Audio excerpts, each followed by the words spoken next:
Hey guys, tonight we drift under the silver leaves of old olive trees and let the cicadas set the metronome, while Athens hums around you like a beehive that forgot to sleep.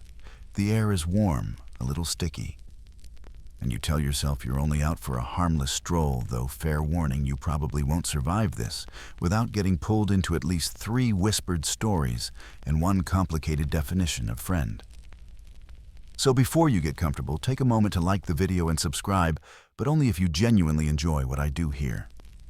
Tell me where you're listening from and what time it is by your clock. I love seeing the map light up. Now dim the lights, maybe turn on a fan for that soft background hum, and let's ease into tonight's journey together. You move along the Panathenaic way sandals, whispering against dust, the moon polishing the marble, where the city wears its self-respect on the outside and its curiosity on the inside. In public, Athens loves sophrosyne restraint, good sense, the polite half-smile that says, "I'm definitely not staring." Yet you feel how the streets themselves edit their sentences. The agora is all loud punctuation. By day and by night, the meaning slides into commas and ellipses. You pass a herm those pillar statues with a head and an unambiguous reminder that fertility is a civic value, and try not to make eye contact. You fail. The statue wins. That's joke 1 in case you're counting like a dutiful scribe. Shops are shuttered, but the city doesn't stop. Somewhere behind a courtyard wall, a lyre plucks a careful scale. Farther off, laughter tilts into a hush. You know the public rules: men talk politics in the assembly, women manage households in courtyards. Enslaved people do the labor that oils the bright machine. Those are mainstream facts of the city's rhythm. You don't need a philosopher to tell you who gets front row seats.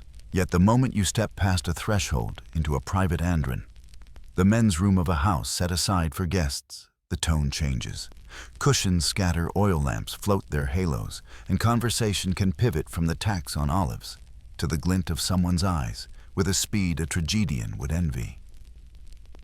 You smell olive oil everywhere, on skin on bread. In lamps, a clean, nutty ghost that haunts the night. You also catch resin sweet breath.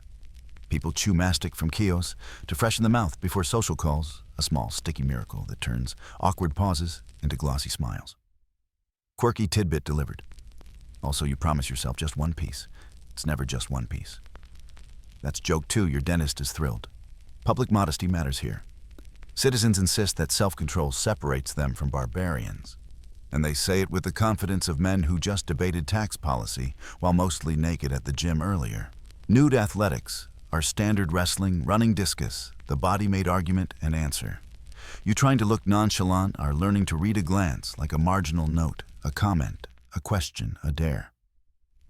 Historians still argue whether this visual language is mostly about mentorship and morality, or a thin veil for eros that everyone pretends not to notice, but you can feel the grammar forming under your skin. You pause at a fountain.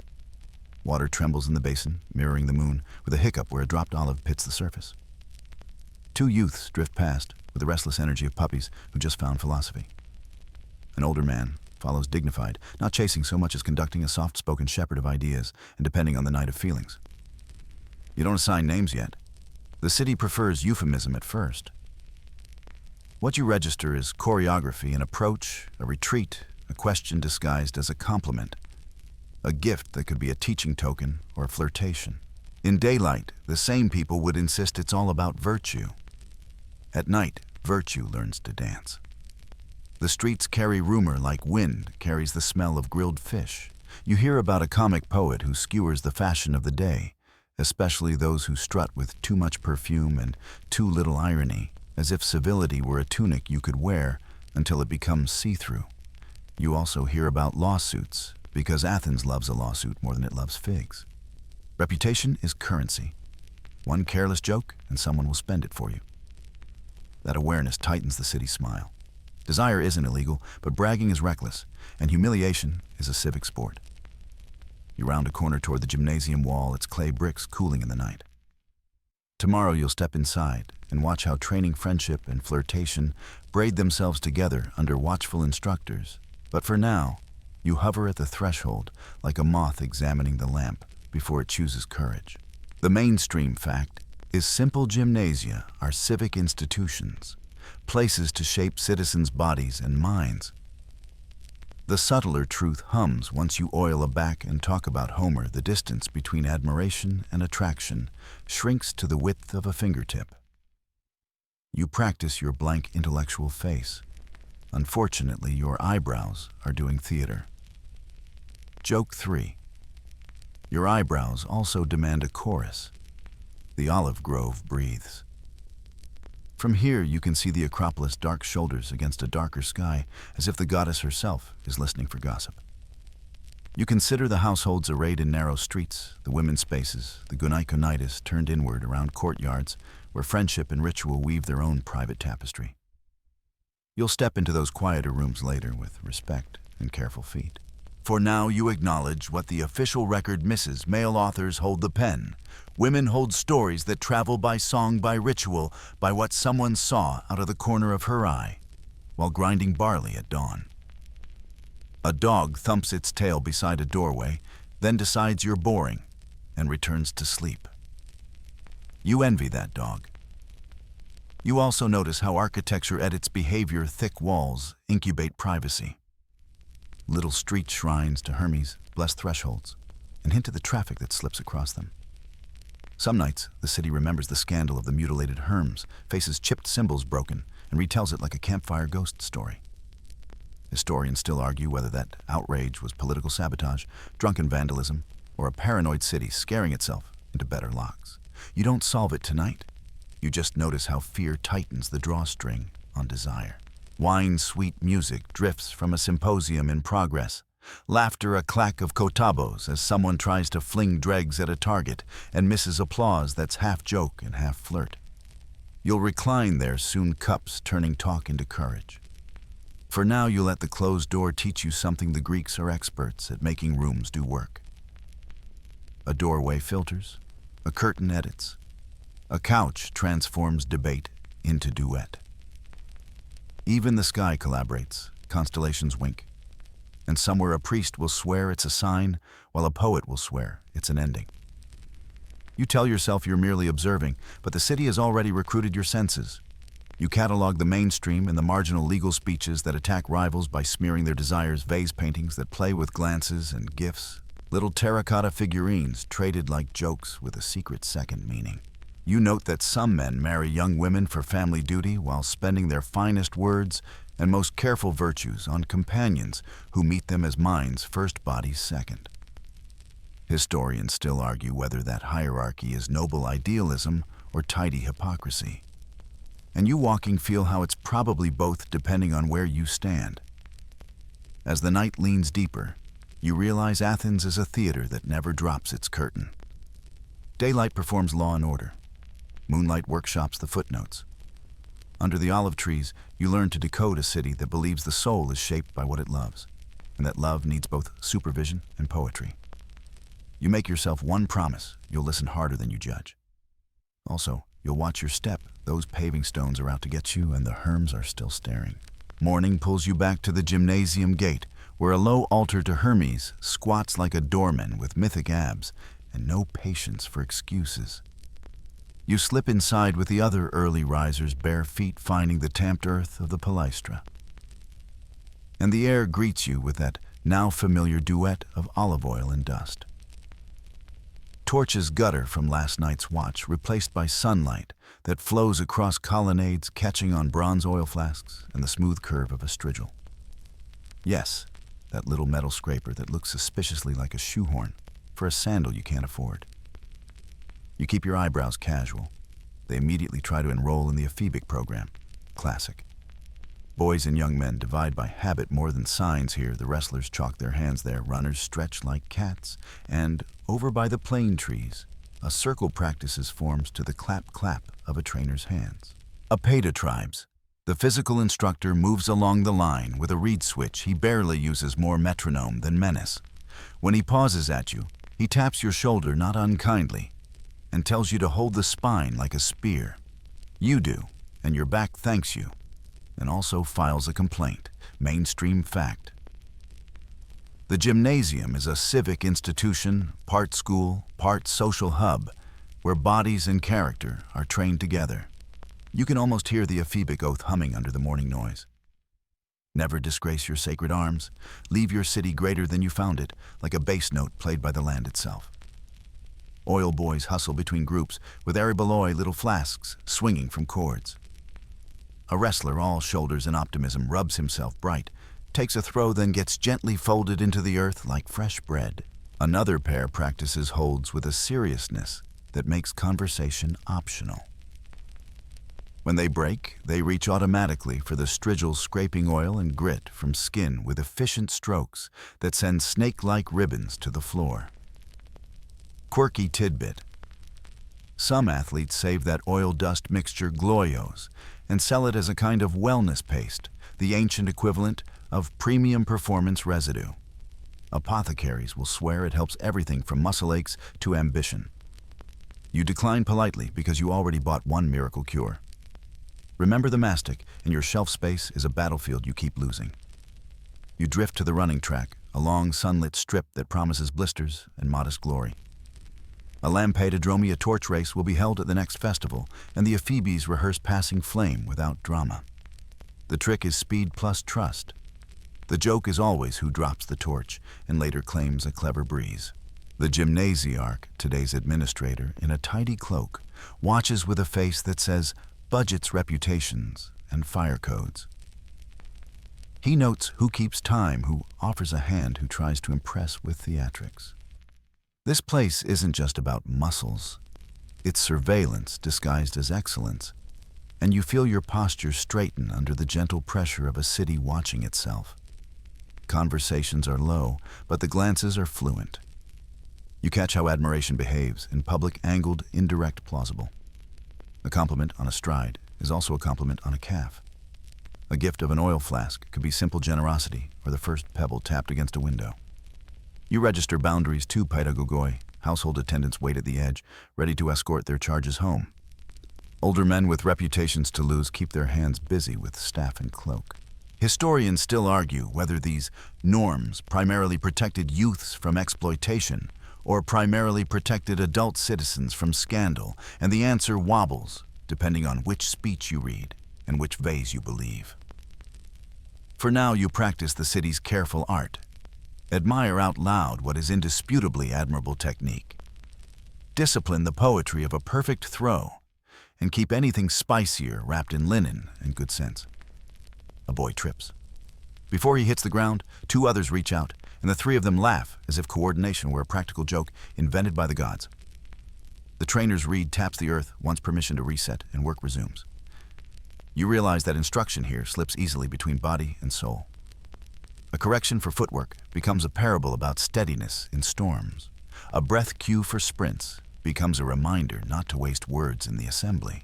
If you thought CrossFit had metaphors, wait until you do squats in a city that thinks ethics and hamstrings share a syllabus. You find shade near a fresco of Heracles, and admire how myth has been invited to supervise. The hero's club rests against his leg. A lion skin drapes his arm. Every line says strength with chores attached. Someone has wedged a sprig of laurel at the painting's base, half prayer, half decoration. The older men gossip in the most dignified way possible, low voices, high eyebrows. They rank trainers, compare last year's victories, recount a comic poet's joke that landed a little too well and caused a cousin a little too much trouble. You tuck away another mainstream fact: nudity in training isn't scandalous here.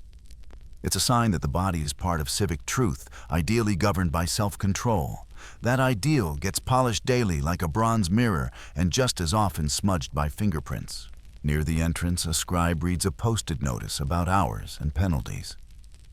You listen because penalties tell you what people actually do.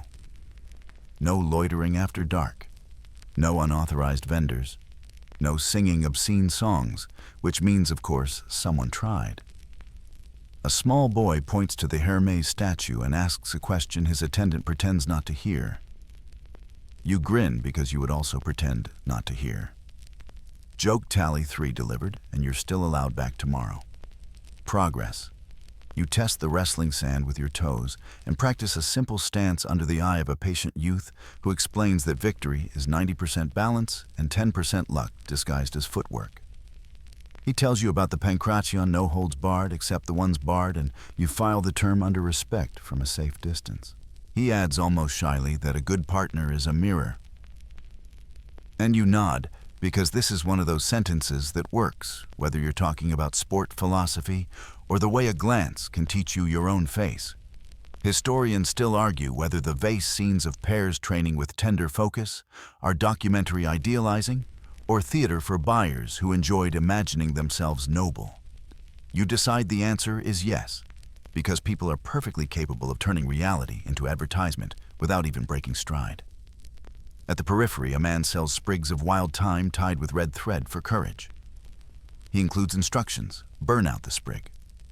After your win, let the smoke carry your name to the gods. You buy one because it's cheap superstition, and cheap superstition is the most charming kind. Quirky tidbit number 2, but who's counting some athletes swear by rubbing goose fat on the feet before runs. You pass. Your sandals have suffered enough, and you've got a date with a couch and a cup later when the symposium uncorks the night. Before you go, you watch a final drill 2 lines facing spear lengths apart, moving in synchronized steps to flute music that leaks in from the street. The rhythm is drilled, the faces serene, the effect oddly tender, like the city reminding itself that unity is practice, not magic. The gymnasium exhales, and you with its skin a little tacky, mind, a little sharper appetite pleasantly awake. You scrape your forearms with a borrowed strigil carefully because you've seen what happens when haste meets elbow and handed back with thanks. The boy who lent it shrugs like generosity is just another exercise. As you step out, the Hermes at the gate looks exactly as he did when you entered, which is to say, mildly amused. You consider how many stories begin and end in spaces like this, where attention is currency and restraint is theater. You leave with your posture a touch taller, your gaze a shade gentler, and your sense of the city a layer deeper oiled, scraped and dusted into clarity. The sun is angling toward afternoon. Doors will open soon, couches will wait, and wine will decide which truths can stand on their own feet and which need a hand. By evening, you're at a doorway painted red to invite luck, slipping past the threshold pebble mosaic into an andron, where couches line the walls like friendly ships in a quiet harbor. Cushions puff sandals stacked near the door, and a low table waits with figs, cheese, and bread, the deep non that steadies you before the real business of the night. Lamps throw buttery circles on plaster. A small brazier gulps perfumed resin. Somewhere, a lyre tests the same 3 notes until they remember their friends. You recline on your left elbow like everyone else, trying to look practiced. Your shoulder complains, but agrees to negotiate once the wine arrives. A house attendant ladles from a crater the size of a baby bath wine, already mixed with water. Mainstream fact time: Greeks think drinking undiluted wine is barbaric, a sign that you skipped both courtesy and math.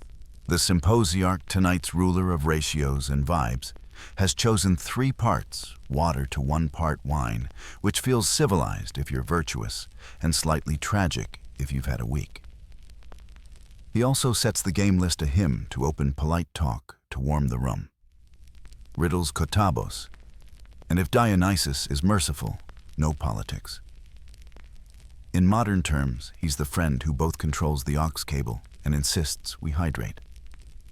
You love him. Your eyebrows remain suspicious. The first cup arrives in a kylix with a painted tondo at the bottom, a boy chasing a hare across a grassy circle. As you sip, the picture brightens a tiny animation powered by your ambition. Quirky tidbit: some vessels hide jokes or little lessons in the base drink to the right level. Get the image, pretend you didn't plan it. You angle your wrist so the attendant can pour gracefully, because the only thing worse than spilling at a symposium is becoming a metaphor in someone's poem. A libation is poured to the gods. The room murmurs thanks, and the first sweet breath of wine with water licks the edge of your throat. It tastes like fruit taught to behave. Talk blooms. You drift with it a memory from the games, a clever insult tested like a new sandal, a line of Homer used as seasoning rather than sermon. Desire doesn't rush.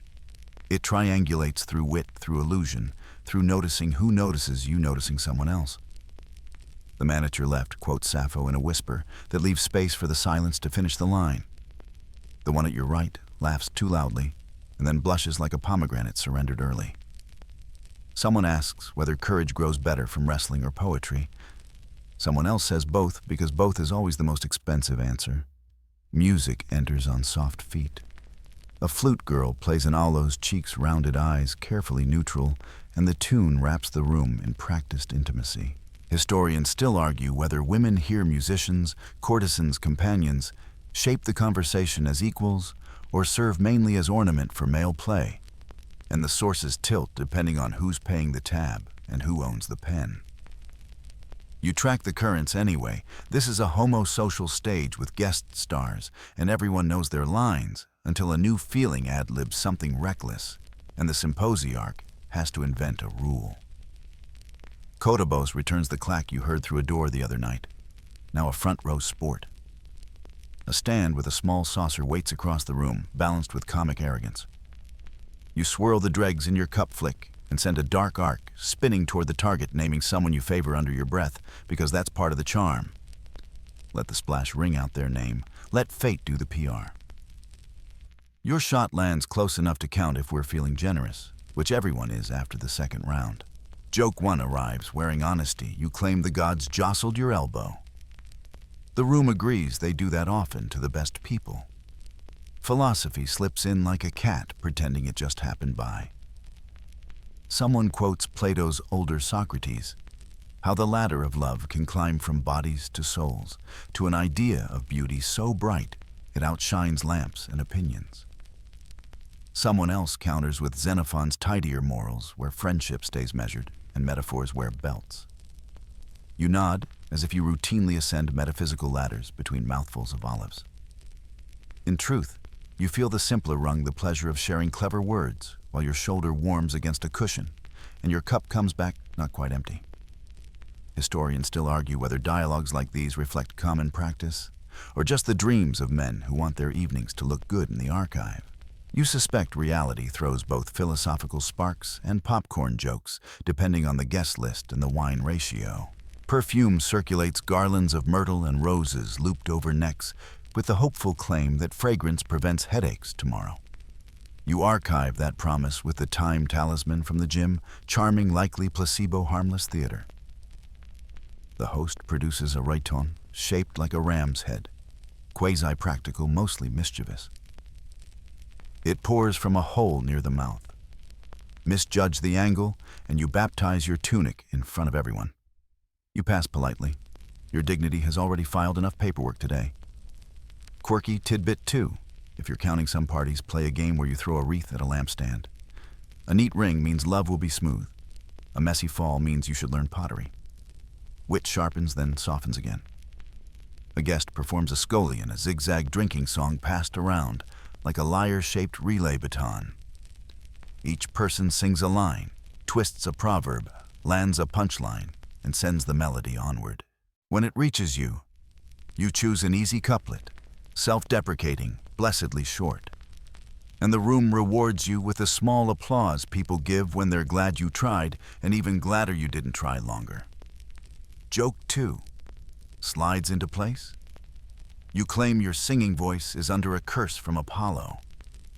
The lyre, which has seen things, strums a forgiving chord. Behind the warmth, etiquette works like scaffolding. The door stays closed, the servants circulate discreetly. Reputations hover like moths over the lamps. The symposiarch watches not just who drinks, but who forgives, who redirects, who lets a joke land without turning it into a spear.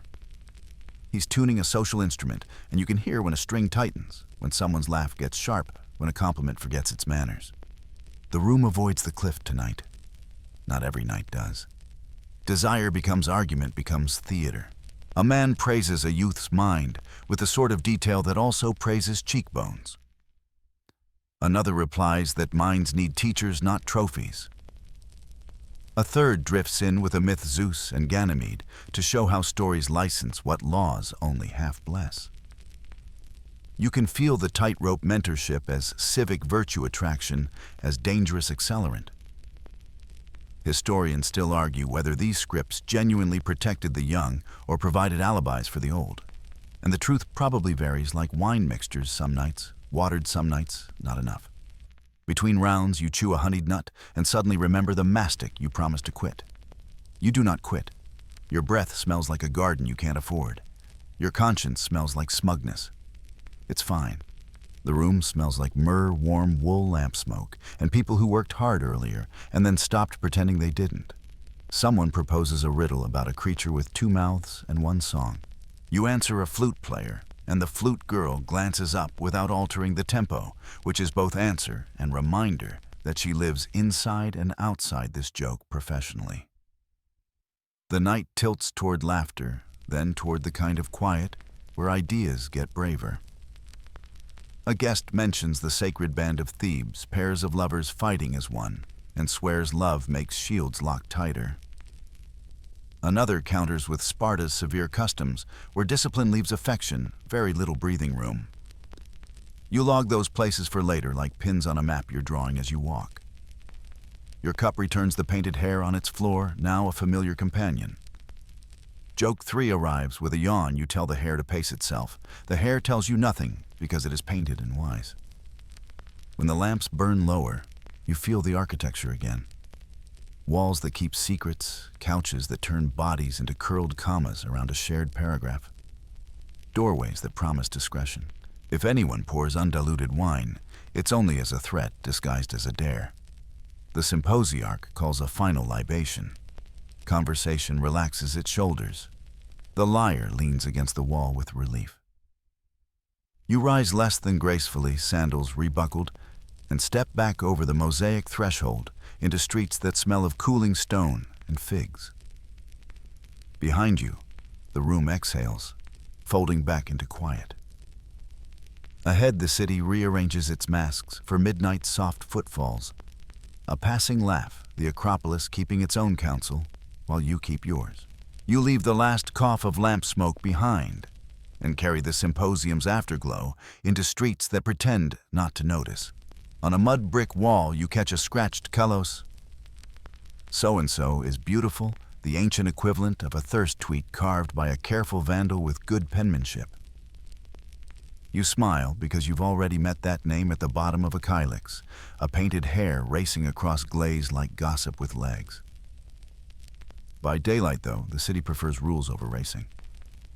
If last night taught you how feelings travel on music and metaphor, this morning teaches you the choreography of pursuit, how admiration puts on manners, how desire takes a number and waits. You practice the script in your head. The older partner, the erastēs, leads with virtue gifts and patience. The younger, the eromenos, answers with modesty, discernment, and a kind of poised stillness that somehow still admits a spark. Gifts begin small and symbolic. A rooster for vigilance, a hare for playful chase, a sleek oil flask ribboned at the neck.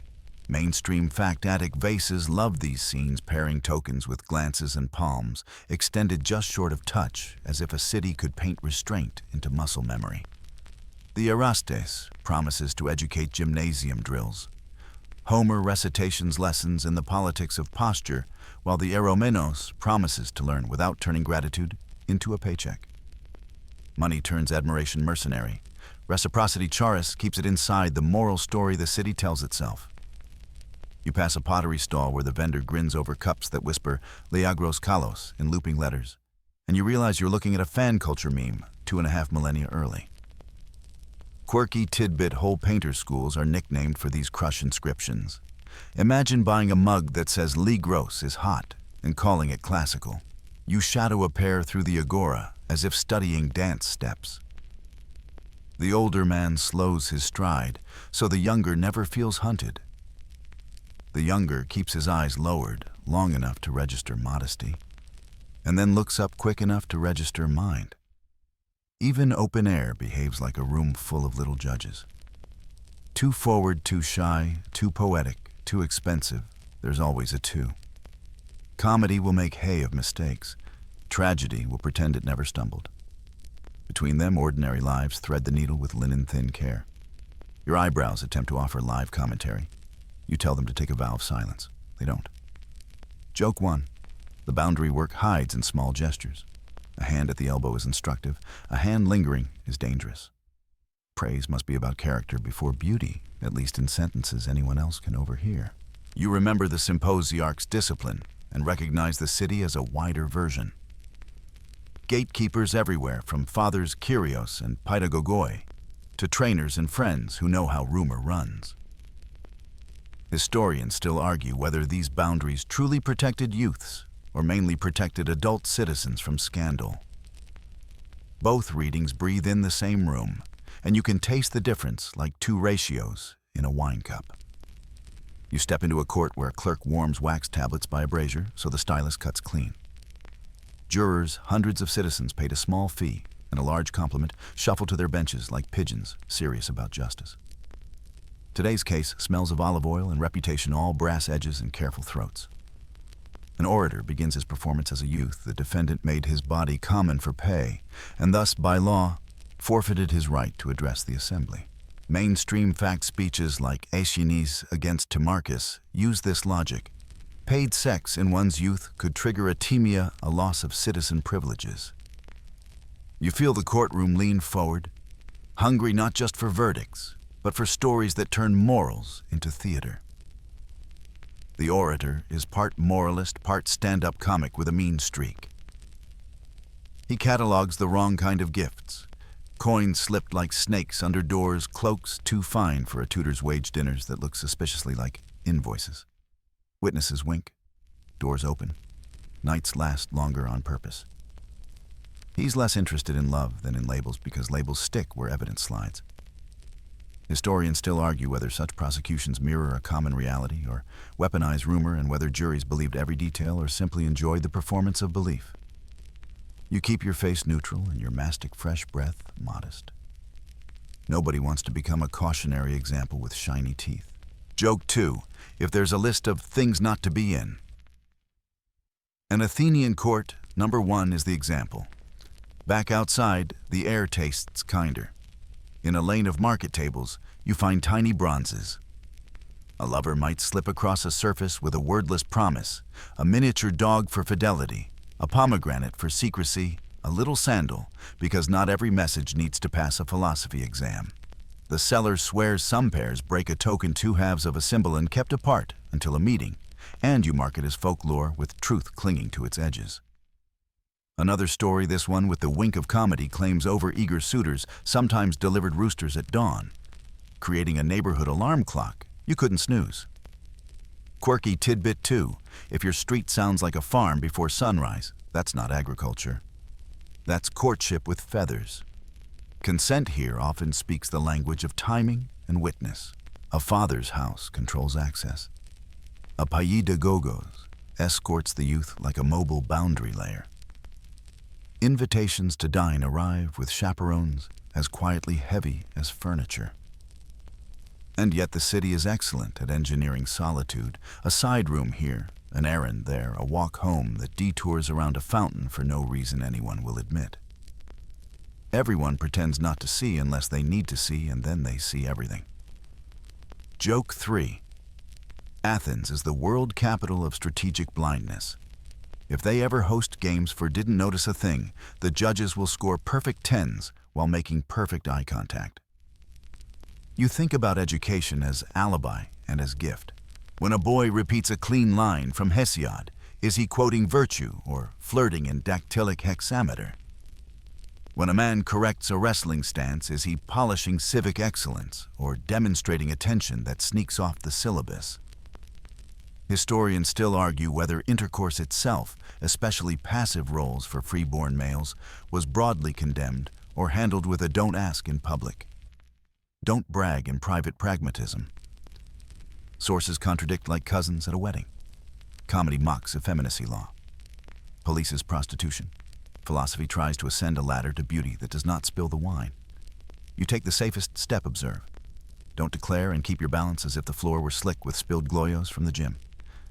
At a herm-crowned corner, you watch a small ritual honey cake crackling into a brazier, smell lifting and dissolving. Nearby, a youth accepts a slim ribbon for his hair, a quiet band that tames curls and announces that someone noticed. He pinches it like treasure, the way you guarded that time charm from the track while insisting charms are beneath you. You now own at least 3 charms and a rooster-adjacent keychain.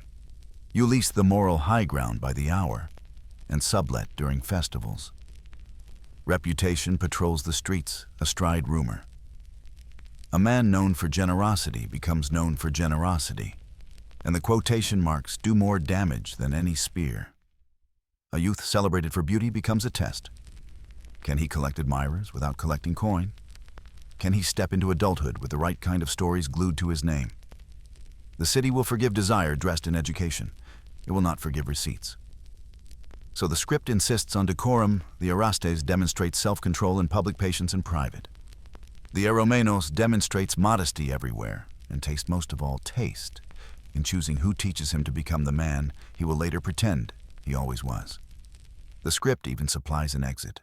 As the eromenos ages into stubble and the franchise, the bond is supposed to transmute rather than snap. Ideally, respect outlasts flirtation. The younger takes a wife and a place in the assembly. The older remains a friend and ally, and both keep a memory that smells like wisdom rather than smoke. But you've heard enough jokes to know manuals and reality don't always date. Sometimes gratitude is unbalanced. Sometimes mentorship was mostly costume. Sometimes someone keeps gifting roosters long after the dawn is obvious. By nightfall, you can hold 2 truths in the same careful hands. One, the erastēs eromenos model, could carry real nurture knowledge passed over couches and colonnades, confidence taught with patience, a bridge between generations, made from oaths and olive oil. 2, the same model could also camouflage pressure power, arranging the lighting, and calling it virtue. The line between mentorship and manipulation is thin enough to pluck like a lyre string, and it breaks under the same kinds of fingers. So you walk softly, listen harder than you judge, and keep your eyebrows from volunteering for the jury. Somewhere, a rooster declares bedtime, like an overzealous stage manager. You smile because the cast will be back tomorrow.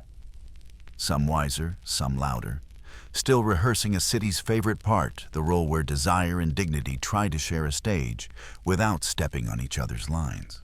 Dawn finds you south of Athens, past the ridges where goats ring their little bells, and pines comb the sky, stepping into Laconia, with the Eurotas River sliding by like a long exhale. Sparta doesn't shout, it edits. The streets are plain, the houses modest, the horizon a row of blue-black mountains that look like they've been doing burpees since the Bronze Age. You check for city walls and find none mainstream. Fact, classical Sparta famously relied on citizens rather than stones. The old boast being that her walls were the men who trained inside them. Your eyebrows, remembering the gymnasium, immediately try to enlist. You tell them to calm down and conserve oil. Boys run past in short cloaks, the color of dry blood. It's just a dye. Keep your pulse steady, bare feet slapping dust, voices clipped. You enter the agoge by invitation or osmosis. It's hard to tell which in a city that expects discipline to travel by air. From age 7, the boys live in herds under a young adult leader, an aren, who drills them in movement manners and the art of speaking. Like every word has to carry its own pack. Meals are spare beds, are rush mats plucked from riverbanks by hand, and clothing is intentionally minimal so the weather can interrogate you about your life choices. You immediately become an enthusiast for cloaked sunshine and long walks that end at bakeries. The aren raises an eyebrow at your enthusiasm. Your eyebrows salute back. Joke 1. They are incorrigible. You watch a lesson in brevity. A boy answers a question with 4 words that feel like a paragraph. The aren nods satisfied. The rest of Greece calls this laconic. Sparta calls it talking. Stories say boys are encouraged to steal food as a test of cunning and punished not for theft, but for getting caught. You indicate that this policy and your stomach are not on speaking terms. A shrine to Artemis Orthia waits down by the river where a cheese-stealing rite turns sprinting into a sacrament. Priests arrange the cheese on the altar, boys make a dash, and tradition swats them with twigs like a stern chorus. You note the rituals skip the reenactment and file it under lactose Olympics. Quirky tidbit delivered. Your mastic breath remains bravely neutral about all dairy. Affection here learns to behave as endurance. An older youth might take a younger under his protection, a mentorship that everyone insists should praise discipline rather than chase hurry. You see it in quiet gestures, a cloak shared against wind, a word about foot placement that doubles as a lesson about not stepping on your friends' lives. Public touch is formal hand on shoulder hand, steadying a grip. And the talk when it happens names courage first. Historians still argue whether these bonds were expected to be sexually chaste, or whether the rules mostly staged self-control for outsiders, while practice tilted more variously in private. The sources offer ideal speeches, suspicious jokes from non-Spartans, and a long gap where real evenings went unrecorded because the people present did not write plays. Meals happen in the syssitia, the common messes that act like citizen clubs with strict membership and stricter bills. Men eat black broth pork boiled to a moral alongside barley bread, figs, and whatever the mess's garden yields. You taste the famous broth, which whispers, "I am courage, I am tradition, I am a liquid that would prefer to be a proverb." Your face tries to be diplomatic, your tongue writes home from a war zone. Mainstream fact again, Spartan males ate with their mess groups and didn't live at home full-time until age 30, which means friendships among peers and near peers soaked into daily life like olive oil into wool. If you spend more time with your table mates than your wife, your jokes, loyalties, and soft confessions learn to keep each other's company in close quarters. You watch a drill on the training ground, where a line advances, shields overlapping, until the sun slides down their bronze like water. The rhythm is perfect step, plant, press, breathe. A youth stumbles, and his mentor shifts a half step, a correction so small, it reads as kindness before it reads as instruction. You feel how praise given sparingly here becomes a feast. Historians still argue whether Spartan mentors selected favorites for brilliance, beauty, or just proximity, and whether the city's laws actually had the teeth to keep eros philosophical. You sense a culture that feeds pride to discipline and expects both to show their receipts at inspection. Weddings exist, but not the way Athens dramatizes them. Men in the prime military years live and eat together. Marriage often begins with odd stealth, a bride's hair cut short and dressed in a man's cloak, the groom visiting by night and leaving before dawn. Spartan women train to running, wrestling, singing choruses that can praise excellence or publicly roast failure with a poet's precision. You file that under motivation by choir. The logic is Spartan strong mothers, strong sons, strong city. The side effect, less planned, is that male friendship keeps its tent pitched right next to you through your 20s, with the door flap always open. Affection survives not by hiding, but by learning the city's breath, measured, quiet, relentless. You wander through a portico where iron spits are stacked like oversized knitting needles. A nod to the old law that supposedly banned soft coinage so wealth couldn't stroll around like a peacock. Quirky tidbit 2. Try buying perfume with a bundle of iron and watch your pockets develop opinions. It's the ancient equivalent of saying, "We accept cash, but please bring a cart." You stick your time charm from Athens into your belt and tell it not to be intimidated. It pretends indifference, as all good charms learn to do in Sparta. Names surface an elder, praising inspired love that sharpens courage, another warning that softness quickly learns to knock. You hear of a king, Agesilaus, who reportedly kept affection neatly under discipline, refusing what might erode dignity while praising the vigor that love can loan to effort. Sources do their usual dance later, writers draw Sparta as a morality play. Contemporaries leave hints and silences. Historians still argue whether the agoge deliberately paired youths and older guides to harness eros into public good, or whether the pairings emerged informally and were later described as policy because everything in Sparta wants to look designed. Night training thickens the air. You hear whispery drills from the cryptia, the hidden service of advanced youths who range the countryside in tests of stealth and nerve. The details slide darkly. You let them slide. This is a bedtime story, not a cold water plunge, and you stay with the sound of breath measured against the sound of reeds rubbing each other in a night breeze. A mentor presses a proverb into a young man's hand the way you might press a travel charm. "Be better than you seem," he says, and the phrase sits like a warm stone in your pocket. You think of Athens' symposia, where words wore garlands. Here words wear sandals and keep marching. You catch a moment at the river, two youths washing dust from their hair, one passing a scrap of wool to the other, with a look that says both dry properly, and I would follow you into a bad plan and an early breakfast. You've learned to recognize Spartan tenderness, practical, almost invisible, like thread that matches the garment so perfectly you only see it when you tug and the whole thing holds. Jokes still exist, but they walk with their hands behind their backs. One boy claims black broth makes your eyebrows stronger. The mess roars exactly once, then returns to chewing like humor itself is an interval training exercise. Joke 2. Your eyebrows flex modestly. The poet Tyrtaeus, their old wartime lyricist, floats through conversation's short lines that teach step cadence songs that train the heart to keep time with the shield. Music matters here, but it wears boots. In that rhythm, same-age friendships solder mentor. Youth ties anneal, and the line between comrade and companion stays intentionally thin. The city surveils, the city praises restraint. The city looks the other way only when it can trust that looking away won't end in a speech. If Athens is a door with many locks, Sparta is a door that expects you to walk through it without touching the frame.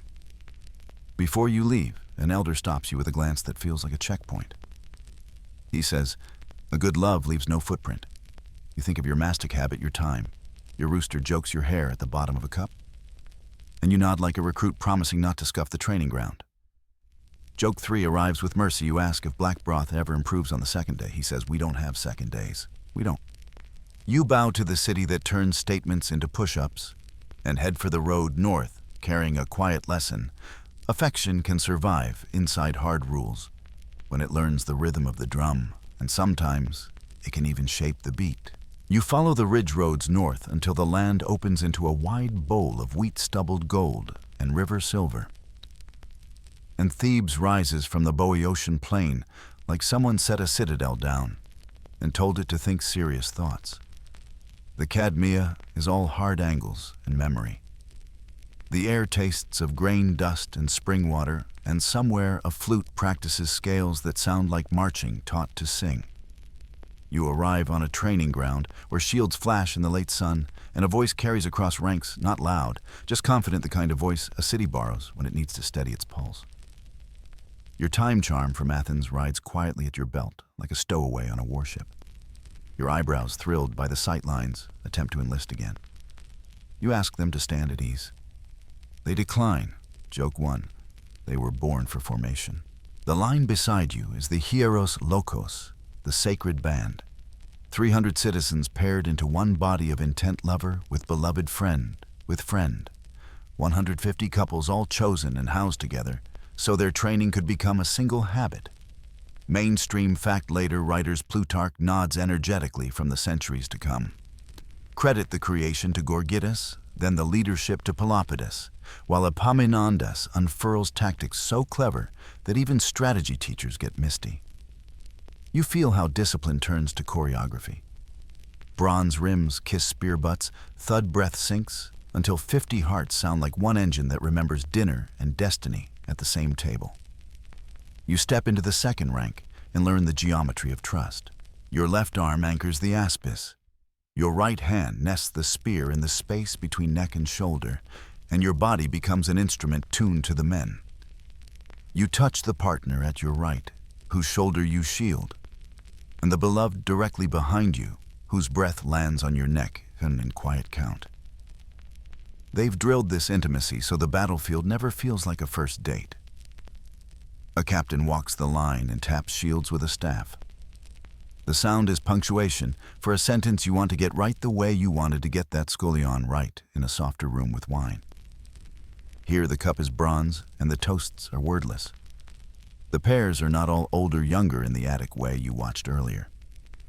Some look close in age faces with the same years pressed into them by the same weather and work.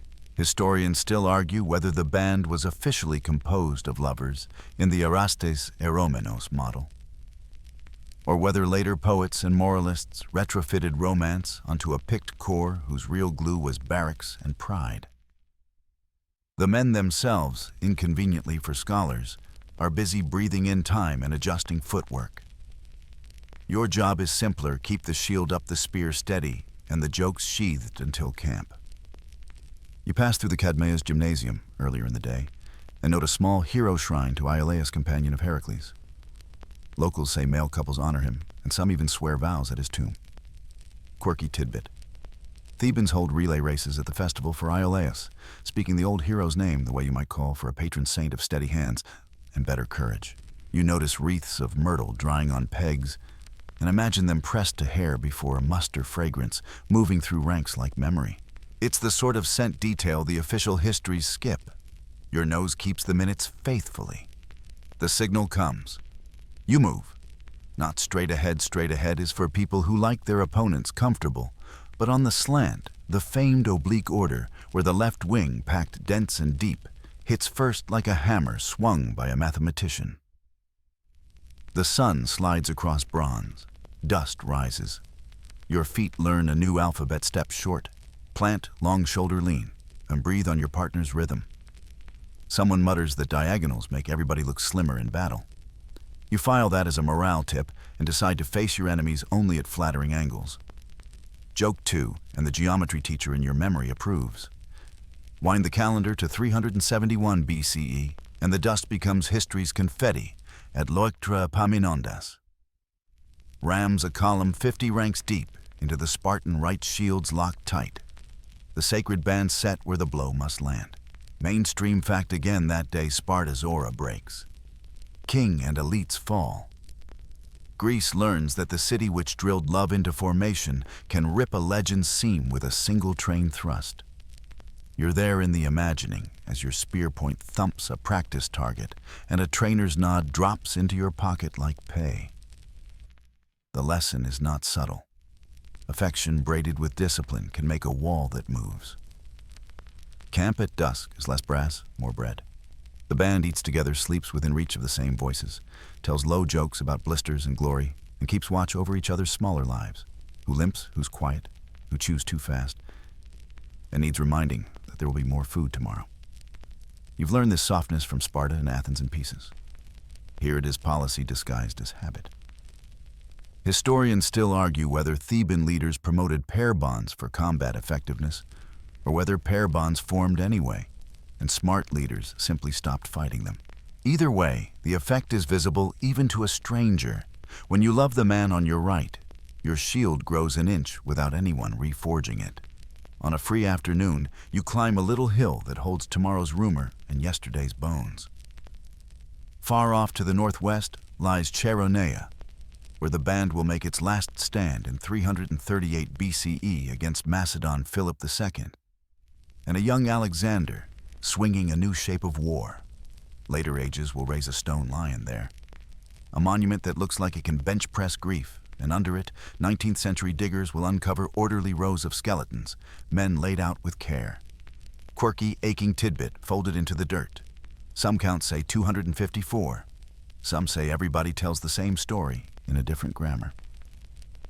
Historians still argue whether those bones belong to the band entire or a selection, and whether the all fell in Plutarch is brave truth or brave style. You return to the drill square as a lieutenant recites names like Bedes Pelopidas, who led them and died later at Cynoscephalae; Epaminondas, who taught all Thebes to walk on the slant and fell at Mantinea; Gorgidas, who made a picked idea into a picked unit. The roll call is not a dirge yet. It's a reminder that tactics are only ever as good as the breath behind them. The men polish shield rims with wool and oil, the same nutty scent that haunts every Greek story you tell. And you realize the only thing that changes from symposium to phalanx is the furniture cups, become helmets riddles, become commands. And desire stops being metaphor long enough to keep two bodies standing. You rehearse the sacrament of proximity again. Your partner shows you how to hold the spear a finger's width lower when you're tired, so your shoulder doesn't beg for mercy you can't grant.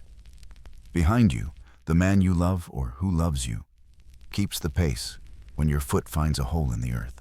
Up, he says, And you do because there are some words the body learns to obey before the mind files them under poetry. Remember that night in Athens, when someone said love locks shields tighter, you're looking at the engineering drawings now. Night drapes the cadmia in blue. A singer walks the lines with a soft war song less triumph than lullaby for nerves, and the pairs settle shoulder to shoulder on bedrolls that smell of straw and soap and bronze cleaned too long. You polish your spearhead one more time because ritual makes calm you can bite. A veteran passes, taps your sandal with his staff, and says, "Fasten that which is advice for feet and souls alike." You fasten it. Joke 3 is just a smile you share with your neighbor. You've learned some humor prefers whispers. In the hush, you think like a historian and like a person. The sources will always braid fact with wish, Plutarch writes centuries later, with the elegance of a man who loves a moral. Inscriptions chip. Monuments erode. Bones keep secrets until spades get nosy. Historians still argue whether Theban love made victory or whether victory made us call this love sacred. Your skin, however, remembers the heat of another's breath between helmet and neck, and the way your arm lifted heavier when it lifted for two. When dawn shifts, the shield rims from gray to gold. The captain calls the line to dress. You take your place without being told where you belong, and that is the point belonging practiced until muscle owns it. The diagonal waits, the plane waits, history waits, with its pen and its habit of revising drafts. You ease the shield up, feel the push from behind, and understand a simple, difficult thing. Strategy may choose the angle, but love decides not to break. The ferry noses toward Lesbos, through water that looks hammered flat by some patient bronzesmith. And you step ashore into air that smells of pine salt and something floral you can't name yet. Lamps wink along Mytilene's harbor. Farther inland, olive groves lift their silver undersides like fish scales catching moonlight. You follow a quiet lane until a courtyard opens its arms. Plaster bright fig tree leaning loom waits, muttering against a wall as the night wind fingers the warp. Women gather here with wreaths on their hair ankle bells, keeping time with breath, and you feel the city loosen in a new direction. The tempo is gentler, the laughter closer, the conversations braided, without the scuffle of proving. Your time charm pretends it's local. Your eyebrows try to join the chorus without audition. They are gently escorted to the audience. Joke 1. They hum in key mostly. On a low table lies a papyrus edges, browned like bread lines of Aeolic script, stepping down the page with that irresistible swing. 3 long lines in Sapphics, 1 short Adonic to sigh the stanza closed. Mainstream fact Sappho of Lesbos, late 7th to early 6th century BCE, sang in that dialect and meter her songs collected by Alexandrian scholars into 9 books, her fame sealed among the 9 lyric poets, the 10th muse. Some later called her with hyperbole that still sounds accurate when the right voice reads the right fragment. You don't get 9 books tonight. You get Sparks and Petal's quotations inside grammarians' arguments, scraps from mummy cartonnage in Egypt, a verse tattooed in the margin of your memory after one hearing.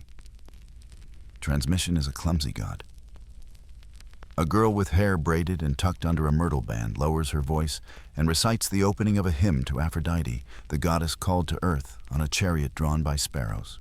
You picture the divine arrival as the cutest traffic violation in myth. A fluttering Uber with feathered surge pricing. Joke 2 and yes, you tip.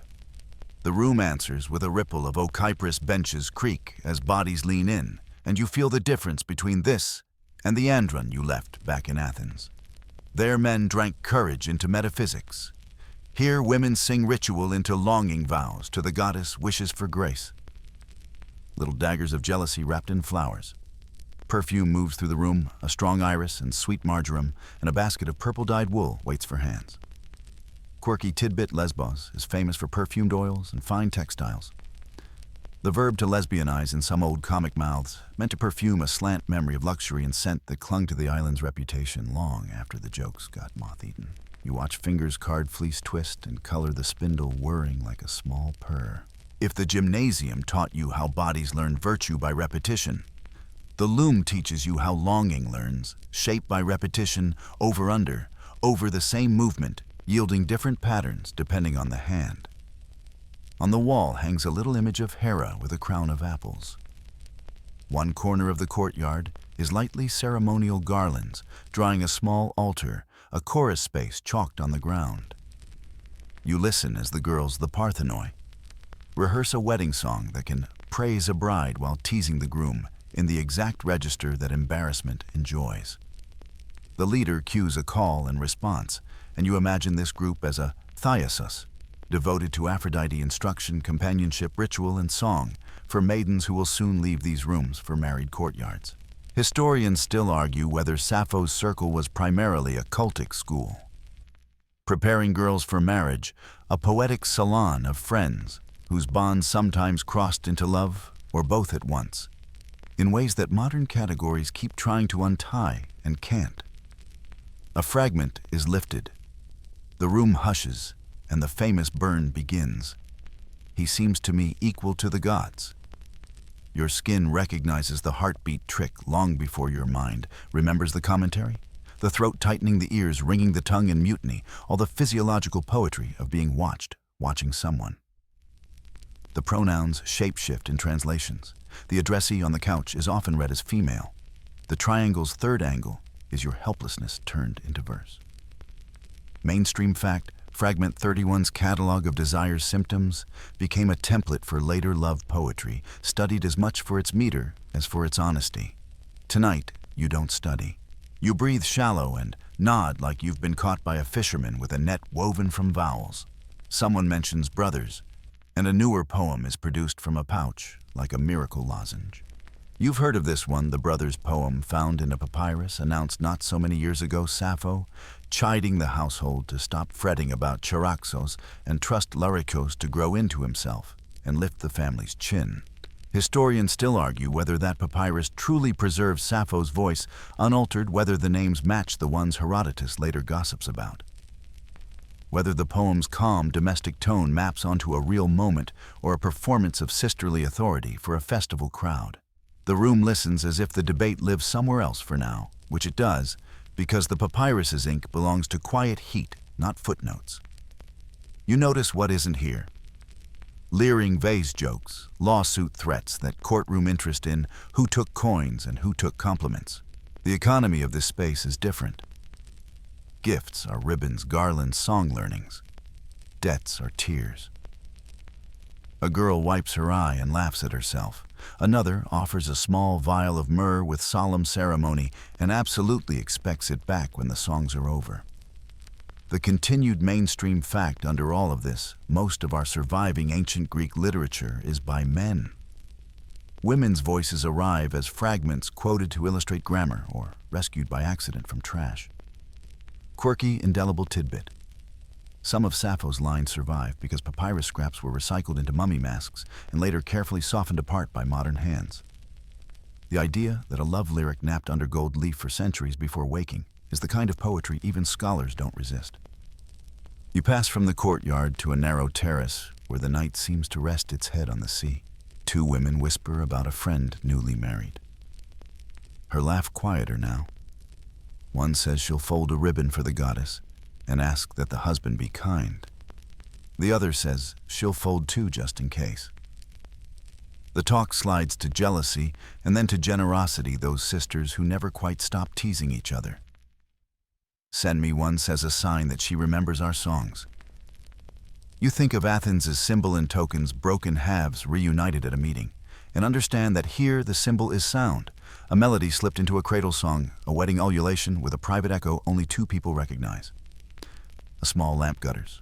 Someone cups it with a hand the way you once cupped a kotabos cup, hoping the moment pours cleanly to its mark. You smile at the private rhyme. Both rooms trained risk into games. Both rooms disciplined feelings into art that could travel. Historians still argue whether the love in Sappho is mostly eros among women, mostly bridal rehearsal, or a wide field where romance, friendship, ritual, and pedagogy meet and refuse to be numbered.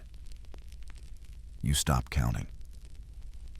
You listen to how breath leaves a body on the last syllable of a line and how another body catches it. Back inside, A teacher call her that though the word feels both right and too tidy, corrects a hand gesture mid-song, and then kisses the girl's hair, as if affection were the natural punctuation of instruction. You realize this is the mirror image of that hand on an elbow in the palaestra here. The correction wears lavender. There it wore dust. Both pray to become memory rather than evidence.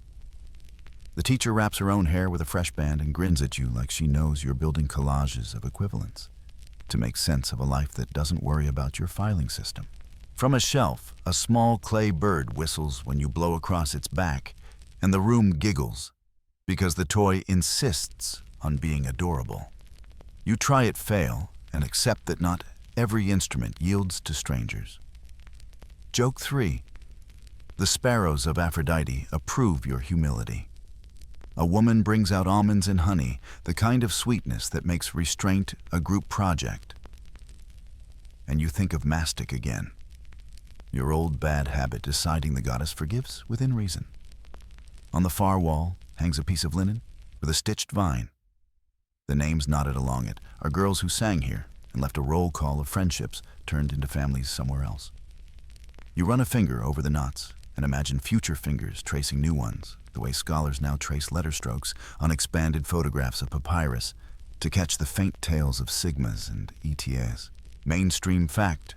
Modern multispectral imaging has coaxed faint ink back to voice on more than one Sappho fragment technology, turning up the lamp in rooms that thought they'd gone permanently dim. When you step back out under the stars, the sea makes its patient argument for staying. Lesbos breathes rose salt and wool. The courtyard songs linger in the ear like perfume and fabric.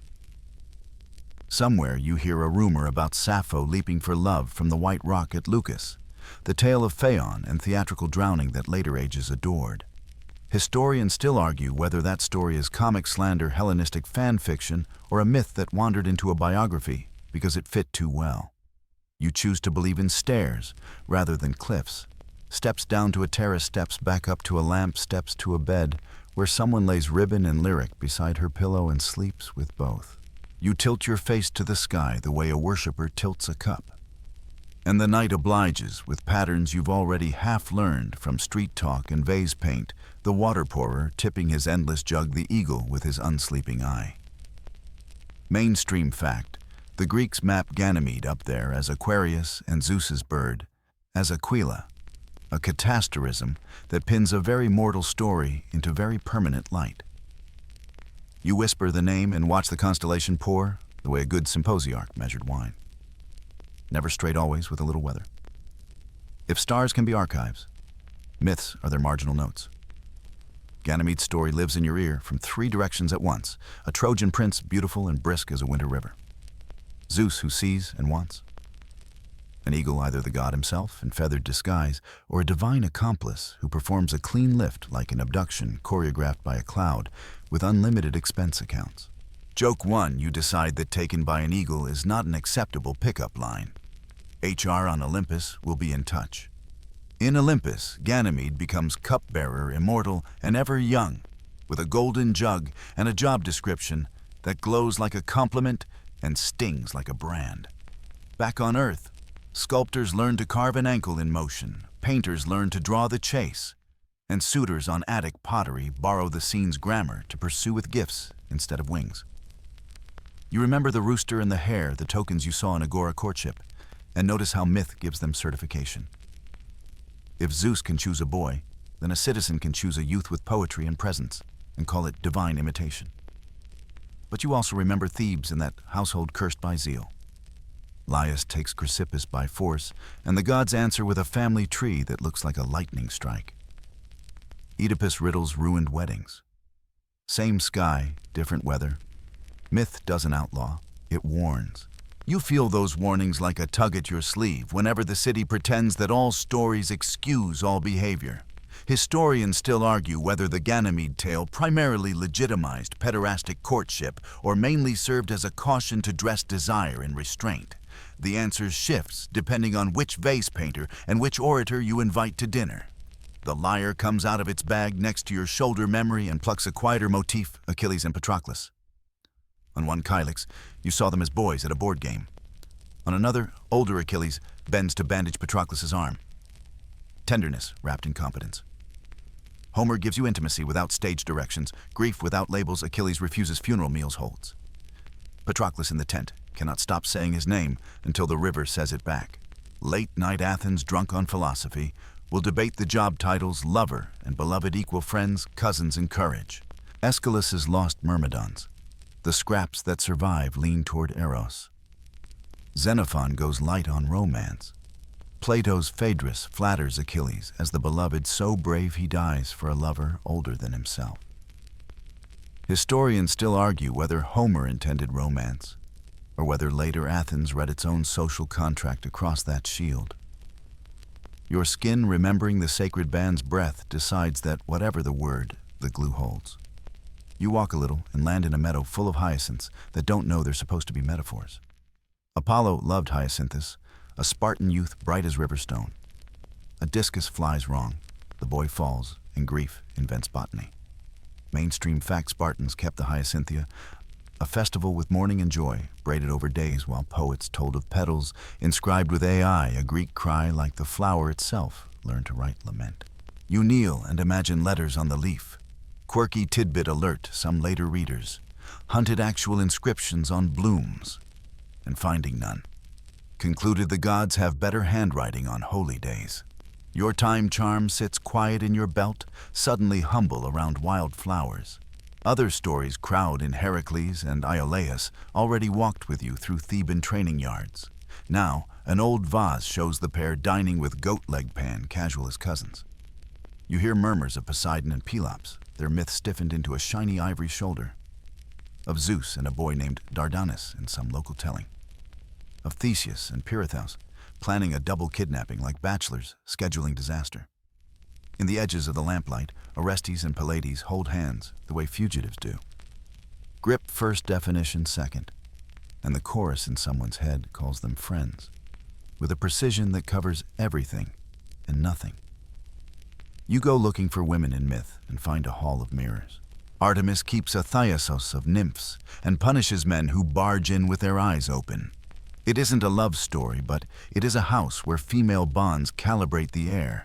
Callisto follows Artemis, breaks a vow under Zeus's trickery, and suffers more than the trickster. You consign that injustice to your long memory of Hera's exhausted fury. Aphrodite and Sappho keep glancing at each other across a courtyard when the wind is right. They are not myth together, but they are ritual together, goddess answering mortal song in a choreography you watched on Lesbos. You tuck away a Roman rumor too late for tonight, but still whispering at the door Iphis and Ianthe in Ovids, telling a Cretan girl raised as a boy a wedding solved by divine regendering. It feels like another room in the house you're touring adjacent later, not lit yet by the lamps of archaic Lesbos, but part of the blueprint. Back under the star-pinned Ganymede, you try to parse function. Myth lends endorsement and edge. It says love can serve the table of the gods. Love can ruin a dynasty. Love can flower into civic festivals that train a people to mourn and move on schedule. It also says, choose the right model for the moment. If you want to praise, quote the eagle. If you need a warning, remember Chrysippus. If you need courage, stitch Achilles to your shield. If you want endurance, plant hyacinths.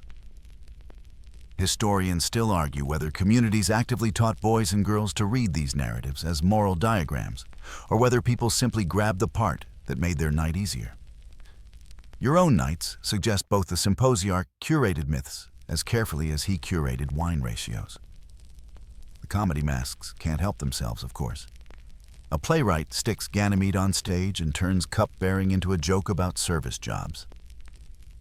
Another twists Aquarius into a weather report for dithyramb competitions. Someone claims Zeus keeps changing shapes because he's trying to meet a dress code. Joke 2. The eagle is the only outfit with pockets big enough for thunderbolts.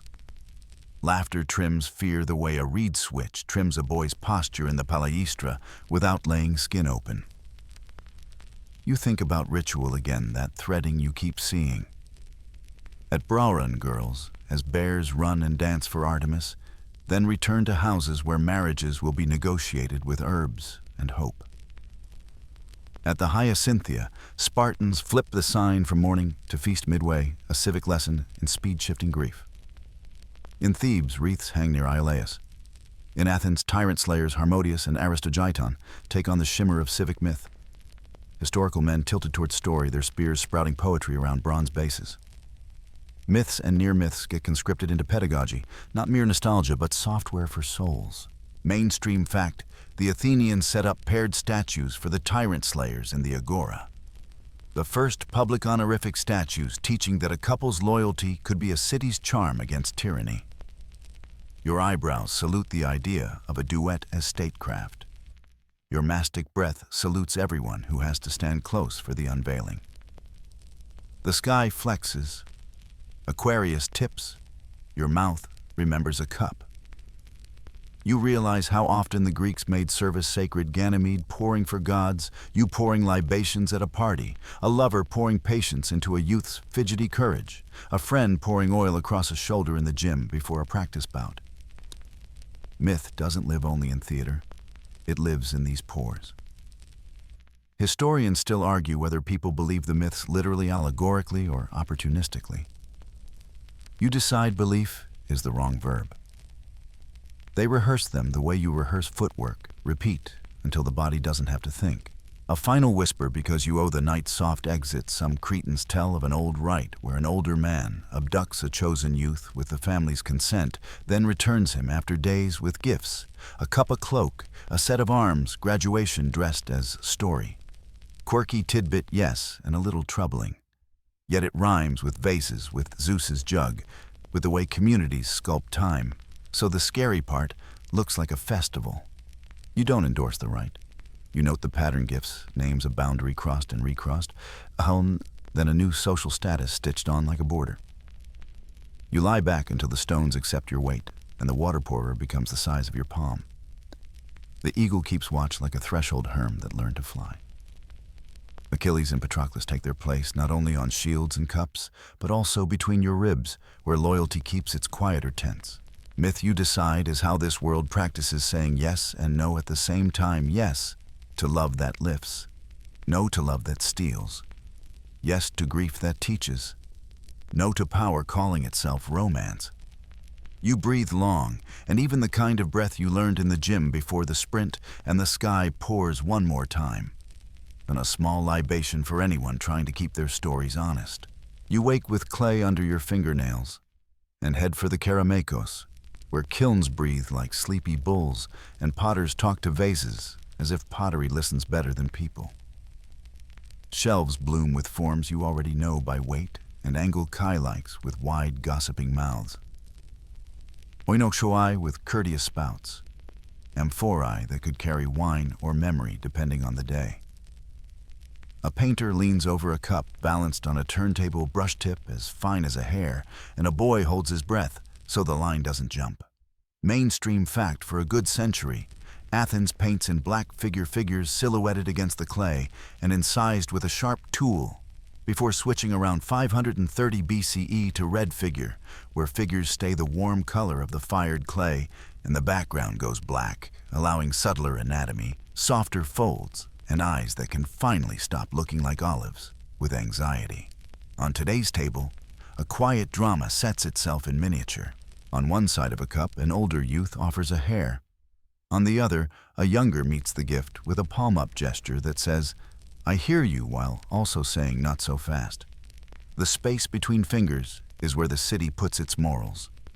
In another panel, a wrestling lesson becomes a diagram of attention. A hand at a hip, a correction of stance. A gaze that politely looks away the instant a third person enters the frame. You watch the painter's brush perform restraint with a confidence you envy. He writes a looping inscription, Kalos, naming a beautiful boy, as if praising excellence were both encouragement and advertisement. The name surfaces again on other cups, other hands. You realize Liagros is beautiful is a kind of brand of meme, and slip a community's running joke that also isn't a joke.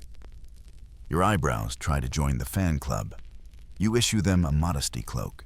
Joke one, and the hair on the kylix approves already mid-sprint. You turn a cup and find a tondo, an image at the bottom where a symposiast tilts a kylix just so the painted boy on the inside, smiling up when the drink reaches the right level. Quirky tidbit. Some cups hide saucy or sweet pictures in the base, so the face appears only when the wine is low, an ancient jump scare for people who prefer their metaphysics interactive. Another shelf holds a prize amphora stamped with Athena's owls and the promise of oil for victors. A smaller shelf holds cheeky figurines that look like they fell off the back of a Dionysian parade float and decided to set up shop. You cough delicately. The workshop pretends innocence so pure it deserves a festival day. A potter slides a shard across to you with a scratchy inscription along the edge. So-and-so is Kalos. He winks. You've seen these before praises cut after firing quick as graffiti, but here's the version that caught history young at Pithekusai in the West.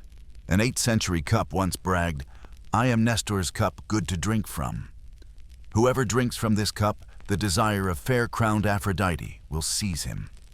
Mainstream fact folded with delight.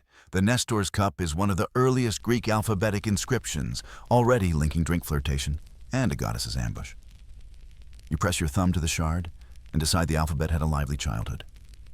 You leave the kilns for the Agora's colonnade, where graffiti wears its many outfits. A neat dipinto in paint on a storage jar, a scratched X loves Y near a fountain. A merchant's name cut into a step to claim turf. Sailors pass through and carve little ships, as if stone could remember their roots more faithfully than captains. A kalos runs its looped letters along a column drum, and you imagine a hand doing that, in half-dark heart beating, trying not to be seen, and also very much trying to be seen. Historians still argue whether these praises mark actual romances, sponsor the public image of promising youths like political yard signs, or simply record the ordinary pleasure of admiring excellence with a pocket knife. You decide. All three can share the column, so long as they take turns. Downhill, the theater of Dionysus yawns its stone grin at the slope of the Acropolis, and you slip into the benches as if you've arrived early to help the chorus warm up. Comedy trundles on stage wearing big shoes and bigger opinions. Aristophanes leans into the audience like a cousin at a family dinner who can roast everyone and still go home with leftovers. In one play, an effeminate tragedian gets lovingly skewered for perfume word choice and silk so thin, even your mastic habit blushes. In another, a phallic procession crosses the stage during a rural Dionysia scene, waving the long joke that floats somewhere between fertility rite and neighborhood inn joke. Joke 2. You make a solemn promise never to be asked to carry the ceremonial accessory in a parade. Your posture can only handle so much history. The jokes land, but the target shifts. Comedy polices taste and pretension. It also polices how men perform manhood. A boy praised for being kalos today becomes a punchline tomorrow if he seems to crave attention too hard. Characters fling jibes about softness, mock men who love lads past their season, and side-eye anyone who lets emotions spill beyond the sanctioned cup. And then, in the next breath, the same city cheers a pair like Harmodius and Aristogiton as civic lovers whose dagger duet guardrails democracy. You remember the paired statues in the Agora, and that lemon-zest truth of myth as software the city teaches with exceptions as much as with rules. Behind the masks, you recognize familiar props, wreaths, flutes, kotabos, stands, couches that can be respectable or ridiculous, depending on who trips over them. Aristophanes' Lysistrata has women shut down heterosexual desire to force peace, an act that turns beds into barricades. Elsewhere, comic butchers and sausage sellers swagger as if appetite itself could run a city. Anytime two men get too tender on stage, the chorus sharpens, then winks permission structure built out of laughter and a wagging finger. Historians still argue whether comedy's relentless teasing curbed excess reflected reality, or simply monetized the pleasure of seeing your neighbor's foibles inflated to parade size. You sit with the old practical answer, all of the above plus ticket sales. Back in the Potter's Quarter, a painter signs, "So-and-so made me. So-and-so painted me." You love the audacity the vase speaks. It has agency to voice opinions about who handled its body. Aeschines once wrote both verbs for himself made and painted and set Achilles and Ajax at a board game. So intense you forget they're waiting to be heroes. On another painter's work, a youth leans against a door jamb, and a man approaches with a myrtle wreath. Someone will later scratch a tiny kalos under the scene as if the whole vase needed a caption. Yes, yes, this one. Quirky tidbit, some scholars track favorite kalos names across dozens of vases, like a celebrity sighting log, arguing about whether the Liagros or Onetorides praised are real golden boys or just fashionable labels like Team Olive Oil. Your feet drift to a stall of terracottas from Boeotia Tanagra. Figures in draped cloaks, heads tilted, thoughts their only ornament. No scandal here, just the patience of daily grace. You think of women's rooms again, of Lesbos and ribbons, and how so much intimacy leaves traces as posture rather than proclamation. A little theater mask peeks from a tray, a comic face forever stuck mid-insult, and you can almost hear the line, "Oh, great." Another philosopher explaining love when a good wreath would do. Joke 3, and the mask approves from its baked clay eyebrows. You circle back to wall scratches as dusk rubs the city softer. A thin line reads, "Remember me, the universal petition." Another hand cuts a name in a boat proof of passage. You touch a kalos and wonder whether the praised boy saw it, or only heard about it in the way praise often travels altered, in the telling polished by affection, sharpened by envy. Historians still argue whether artisan workshops cranked out pederastic scenes because customers demanded their own lives on cups, because painters worked from stock templates, or because pictures teach as efficiently as teachers do when rooms are crowded and reputations exact. You imagine a household buying a cup with a tasteful scene and placing it on the shelf like a manual publicly shelved as art. By the time you reach the fountain, you've learned to read clay, the way you learned to read glances in the gym hands. Gifts, distances, doors, who stands and who leans. The city talks to itself in pictures, because pictures can travel where speeches can't, into kitchens across borders under sand for centuries before a trowel teaches them to breathe again. You listen to a fresh chorus, the hiss of a kiln, the scratch of a stylus on a shard, the roar of laughter, when a comic line finds its mark, and everyone is briefly honest together. On a whim, you buy a tiny fragment painted with a hare's ear. It weighs almost nothing and carries the whole morning in it. You tuck it next to your time charm, next to the memory of Sappho's meter, next to the clack of Kotabos, and the soft up of a sacred band partner behind your shoulder. When you finally turn toward home, a boy runs past shouting a friend's name, and the sound cuts through stone like lettering. The city has written itself on you. You've been a wall all day, letting people carve praise, warning, and jokes where they needed to leave them. You will wash your hands, yes, but some clay stays, and it's better that way. Morning tilts you up the slope of the Nix, where the assembly waits like a stone sea benches rough as truth, and the view back to the Acropolis, reminding everyone that speeches cast shadows. You find a place among citizens tuning their coughs, and the presiding prytanais tap for order, while a herald calls the agenda. A man steps forward, smelling faintly of myrrh he swears is medicinal. Eyebrows rise like a small flock, yours included. Joke 1, you promise your mastic habit won't testify today. It nods unconvincingly. The topic is a grain subsidy, but the warm-up act is always reputation.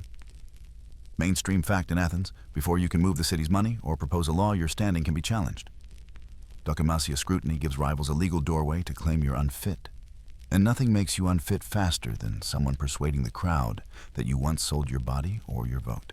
You've heard the script, since Against Timarchus got famous.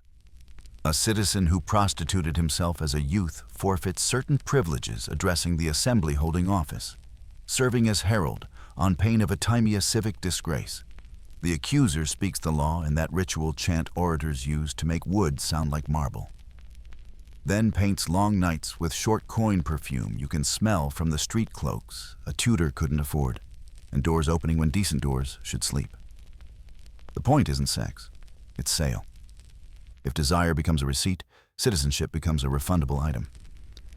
The crowd hums with appetite for clarity and theater in equal measure. Historians still argue whether such laws were enforced strictly or flexed as tools of convenience deployed hard against political enemies waved away for charming allies, and whether prostitution meant any unseemly patronage or strictly cash for bed. From the Pnyx, you drift downhill to the law courts, where justice wears the bustling face of a market, and the equipment looks like a prop room with moral authority. Jurors swarm in by tribes, wooden tickets clacking through a sorting machine. Soon they'll vote with discs dropped into bronze urns, the texture of the verdict literally tactile. At the door stands the clepsydra, the water clock quietly tyrannical. When the court official pulls the plug, time flows and words become finite. Quirky tidbit litigants sometimes wheel in their elderly parents and small children to stand beside them while they speak, living exhibits A through E, because nothing oils a jury like a family tableau that coughs on cue. You imagine the time charm at your belt auditioning as a character witness. The clerk waves it off. A case begins that isn't officially about love, but is soaked in it. An adultery claim, the old moicheia law. A husband tells how he caught a man in his bed and by statute killed him.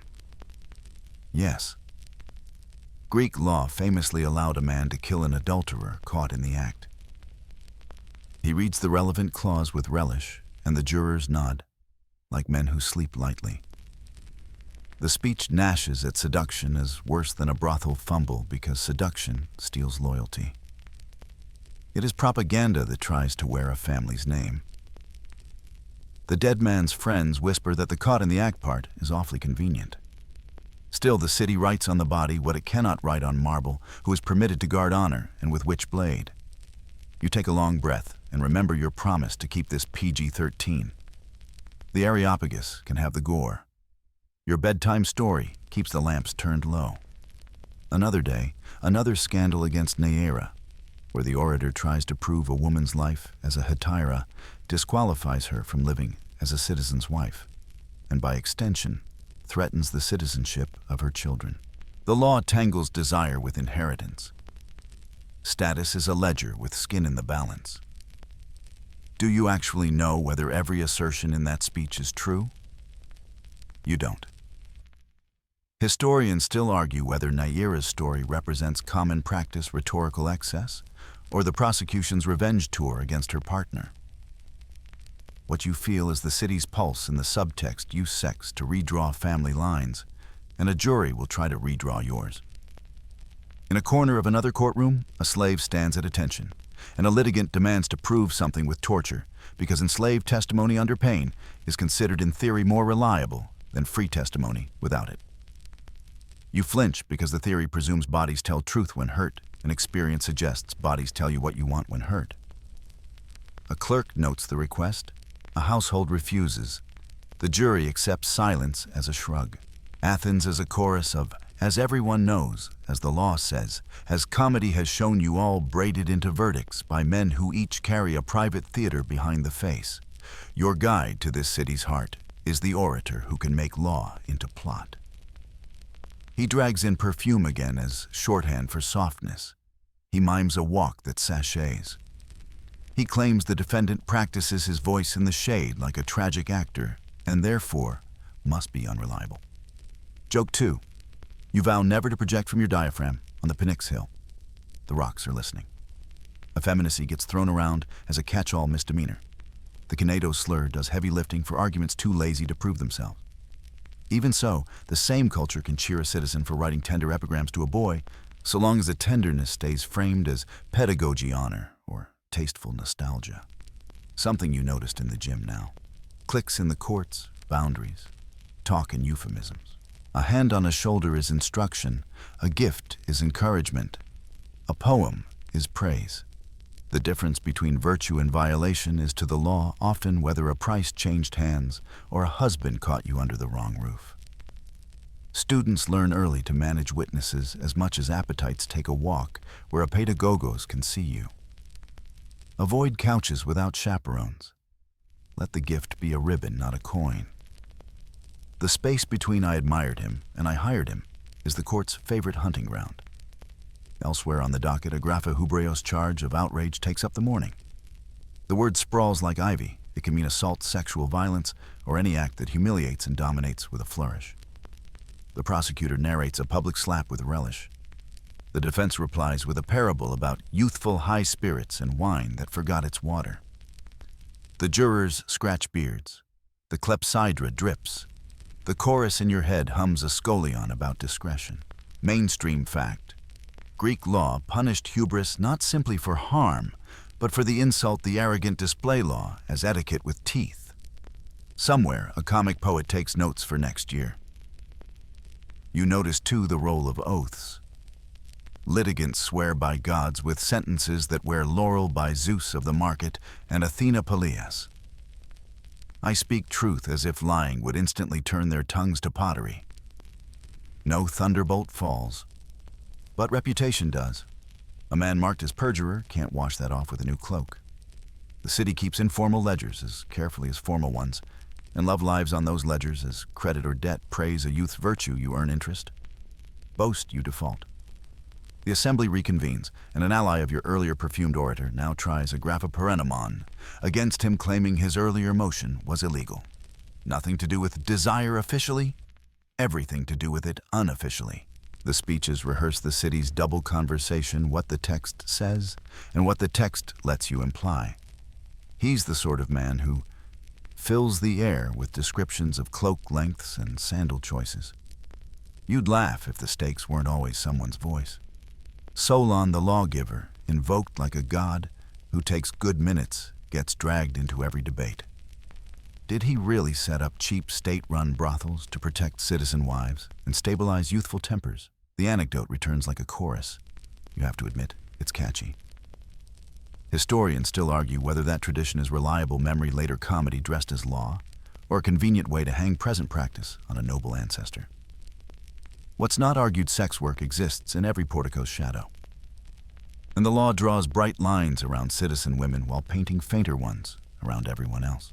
When recess comes, you step into the stoa's shade and watch a small vendor hand out sprigs of parsley funerary herb, turned snack with a grin that says, "Persuasion aid 1 obol." You're not convinced a leaf convinces a jury, but you appreciate the hustle. A man nearby practices speaking against the water clock timing jokes to the last trickle so the jurors' laughter overflows the urn. Quirky tidbit 2, there's a rumor that some clever speakers dab their tongues with neat wine before they start his bravery, then blame any stumble on dilution. You'll stick with water. You have enough habits already. By sunset, you've learned the choreography of public shame. Accusations burrow into private evenings to rearrange public mornings. A hair painted at the bottom of a cup can be innocent courtship on Tuesday and Exhibit A on Thursday. A time charm tied at the track for courage becomes in the wrong mouth a symbol of superstition or softness. Your eyebrows, by the way, behave during depositions. That alone should earn a wreath. Joke 3, you consider filing a motion to protect them as national treasures. The clerk advises against it. Walking home, you rehearse the city's paradox. Desire is praised as the tutor of excellence and policed as the saboteur of decorum. Law tries to draw straight lines. Life draws vases. Historians still argue whether Athens' rules protected youths and citizen families, or mostly gave ambitious men sticks to swing in politics. You carry both readings like balanced amphorae. The symposiarch's lesson echoes the ratio matters. So does timing witnesses, who gets to pour and who keeps the cup steady when the room sways. You cut through olive shade toward the academy, the ground soft with fallen leaves and old arguments, and find a circle where a snub-nosed man stands barefoot, as if shoes were a philosophical error. Socrates is mid-question the way the sea is mid-tide, never done always arriving. Your time charm minds its manners at your belt. Your mastic breath vows to stay quiet. Your eyebrows take notes without permission. Joke 1. They are the only students here who never get called on and still participate. Plato keeps the minutes in dialogue rather than stenography, and you're lucky enough to arrive on a night when someone asks about eros without pretending they meant something else. The room reconstructs a familiar banquet, his symposium not as gossip, but as a game of what if each guest defined love. first Phaedrus love makes citizens brave.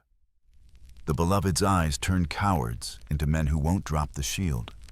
A point that glances toward Thebes in your memory of the sacred band drilling trust until it clicked. Then Pausanias divides love in two common and heavenly one. Chasing bodies without education, one chasing virtue with patience, which sounds suspiciously like those courtship scripts you rehearsed in the agora gifts of hairs and restraint painted into wrists on vases. Eryximachus the doctor prescribes harmony down to the humors. Aristophanes, glorious rascal, tells you we were once double beings, split by the gods, now searching for our other halves. Man, man, woman, woman, man, woman, all legitimate longings looking for their missing grammar.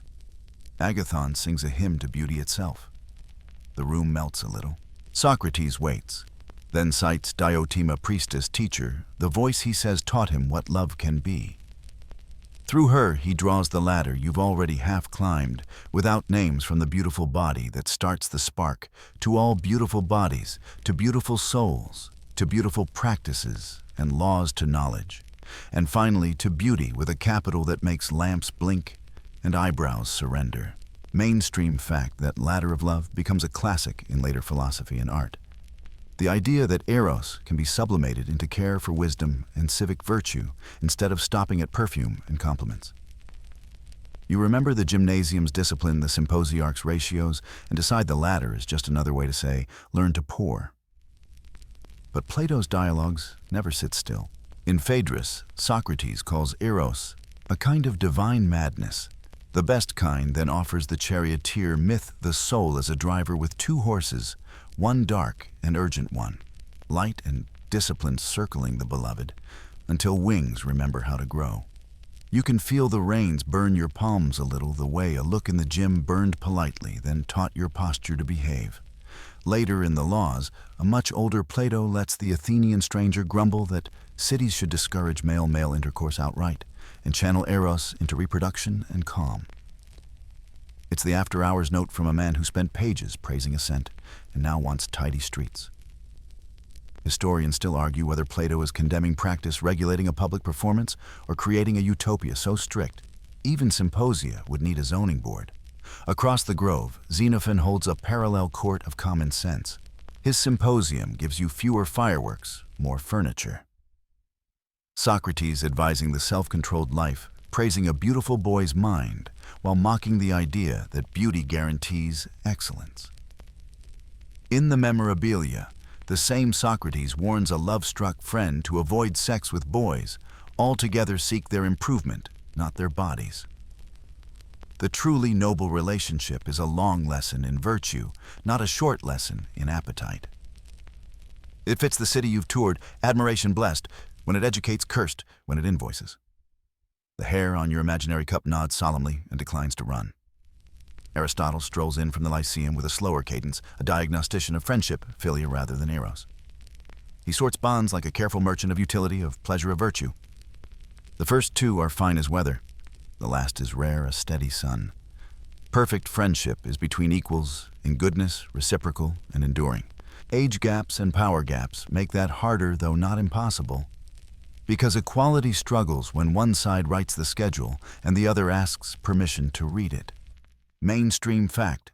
Book 7 and 9 of the Nicomachean Ethics become the standard ancient handbook on friendship copied in schools long after the actors at our symposia took their final bows. You tuck that under how to keep a friend after the gift phase ends. Socrates himself keeps complicating the script by living in it. Quirky tidbit, everyone swears he can drink anyone under the table without retribution from Dionysus. See the end of Symposium. And another time, he stands thinking through a campaign night at Potidaea, until dawn makes a crown for his head. Alcibiades, magnificent disaster, crashes Plato's banquet and swears. Socrates is a Silenus statue with wine god ugliness outside and a golden model of virtue within. He also tells the room he tried to seduce the philosopher and failed. The moral is not that Socrates is cold, but that his eros points up the ladder and refuses to trade lessons for linen. Your eyebrows attempt to applaud. Socrates' bare feet remain unimpressed. Joke 2.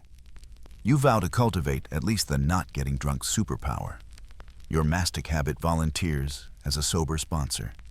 Not all philosophers polish the same apple. The cynics bark from the curb. Diogenes tells the city to stop gilding the hunger that rules it. He'll eat when hungry, sleep when tired, and laugh at laws that pretend appetite needs lace. He once brandishes a plucked chicken to mock Plato's definition of man as a featherless biped. Behold Plato's human, and you see the point neat categories make bad umbrellas in messy rain. The later Stoics, when they arrive, will cool eros into duty and judge friendship by shared reason rather than shared pulse. Epicureans will place pleasure in calmness, not pursuit. You're not there yet in time, but you can hear those footsteps, like distant sandals on packed earth debates that keep chewing the same olive. What are bodies for when minds want more? Meanwhile, teachers in real rooms triangulate between these treatises and the boys in front of them. A Petatribes corrects a stance and quotes Socrates. A flute girl plays and thinks of Diotima. A legislator reads the laws and drafts a measure about who sits where at dinner. Historians still argue whether philosophy genuinely reformed practice or mostly offered handsome alibis for what the well-born already preferred. The answer tastes like mixed wine ratio and company change the flavor. The same pitcher can produce sermons or songs. You test the edges. If Eros can climb a ladder, can it also teach a citizen to love laws? Plato thinks so. Start with a body end, with justice capitalized and cleaned. Yet, you remember the courts brandishing moicheia statutes like spears, and you wonder whether a city that polices desire with such zest truly believes in assent or merely believes in keeping receipts neat. Aristotle's between equals definition of perfect friendship haunts those erastēs. Eromenos murals. Equality is hard when one side owns the couch, the cup, and the key to the door. As dusk edits the grove, Socrates stops you with a small question. Do you think you know what you love? You start to say beauty, then remember vases, lawsuits, drill squares, ribbons, hyacinths, and a hare's ear you bought because it felt like a whole story in a shard. Maybe what you love is the way attention improves, what it touches. How a hand at the elbow makes a stance safer. How a song in a courtyard makes a life larger. How a shield lifted for someone else suddenly feels lighter. The philosophers would call that assent. The courts might call it reputation. The gym would call it good form. You leave the academy under owls. Athena's favorite auditors thinking of ladders and chariots, and the way even jokes can be arguments in disguise. Joke 3. You resolve never to sit behind Phaedrus when he's reading. Those metaphorical horses kick. Mainstream and marginal keep braiding Plato's stars. Xenophon's cautions, Aristotle's ledgers, Diogenes' rude honesty. Historians still argue whether these pages preserve true practices or cultivated ideals we mistake for memories. You carry both possibilities like paired amphorae. And walk home steady the time at your belt, quiet the mastic sweet, but not bragging the night ready to trade theory for courtyards again. You slip past a painted doorway into the part of the house that doesn't audition for tourists. The gynaeconitis women's rooms arranged around a bright square breadth of courtyard. Morning light falls through grape leaves and lands on a loom where warped threads stand like harp strings, waiting for a song. A woman called her Kyrilia counts under her breath shuttle in shuttle out, while a younger cousin winds wool, and an older nurse crushes marjoram in a mortar for later. Your mastic breath tries to classify the scents and gives up filing everything under non-essential oils that feel essential. Joke 1. Your eyebrows wisely keep a low profile. These rooms do not need commentary. Mainstream fact to steady your feet in Athens, citizen women manage the oikos, the household economy, spinning, weaving, overseeing stores, planning meals, directing enslaved labor, and guarding dowry goods locked in chests with keys they keep. They arrange rights at the hearth track, who borrowed which jar of barley, and know exactly how much olive oil is left long before anyone else does. The men talk at the panics. The women make sure the lamp has something to drink while they do. You watch Kyrilla pause mid-weft to signal a servant without words. An amphora appears as if the house has learned to anticipate.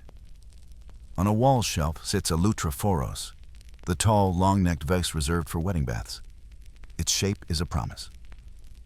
A neighbor's daughter marries tonight, so the day is busy with errands wrapped in blessings. An ant fetches water from the city fountain, good omen, if it comes from Kaleroi the Nine Spouts. And another aunt polishes the bride's jewelry while reciting little prayers to Aphrodite and Peitho, the goddess of persuasion, because marriage is diplomacy as much as duet. Quirky tidbit before the bridal procession, some families have the bride bite a quince to sweeten her breath, and by polite extension, the marriage. You make a note to acquire quince and optimism in equal measure. Later, you follow the women to a rooftop where shallow trays hold quick garden's lettuce and fennel sprouting in thin soil like whispers of green. Adonis, someone says with a sigh that blends eye roll and ache. During the Adonia, women plant these gardens of Adonis to sprout fast and wither faster, a ritual for love that arrives hot and leaves early. They sing laments that rise and fall like a fan's slow stroke in summer. Historians still argue whether the festival was mainly private rooftop ritual or also public procession, whether it authorized grief for personal losses or served as a teasing counter-festival to the big official cults. Either way, the trays glitter tiny fields for feelings that don't fit inside the marriage songs.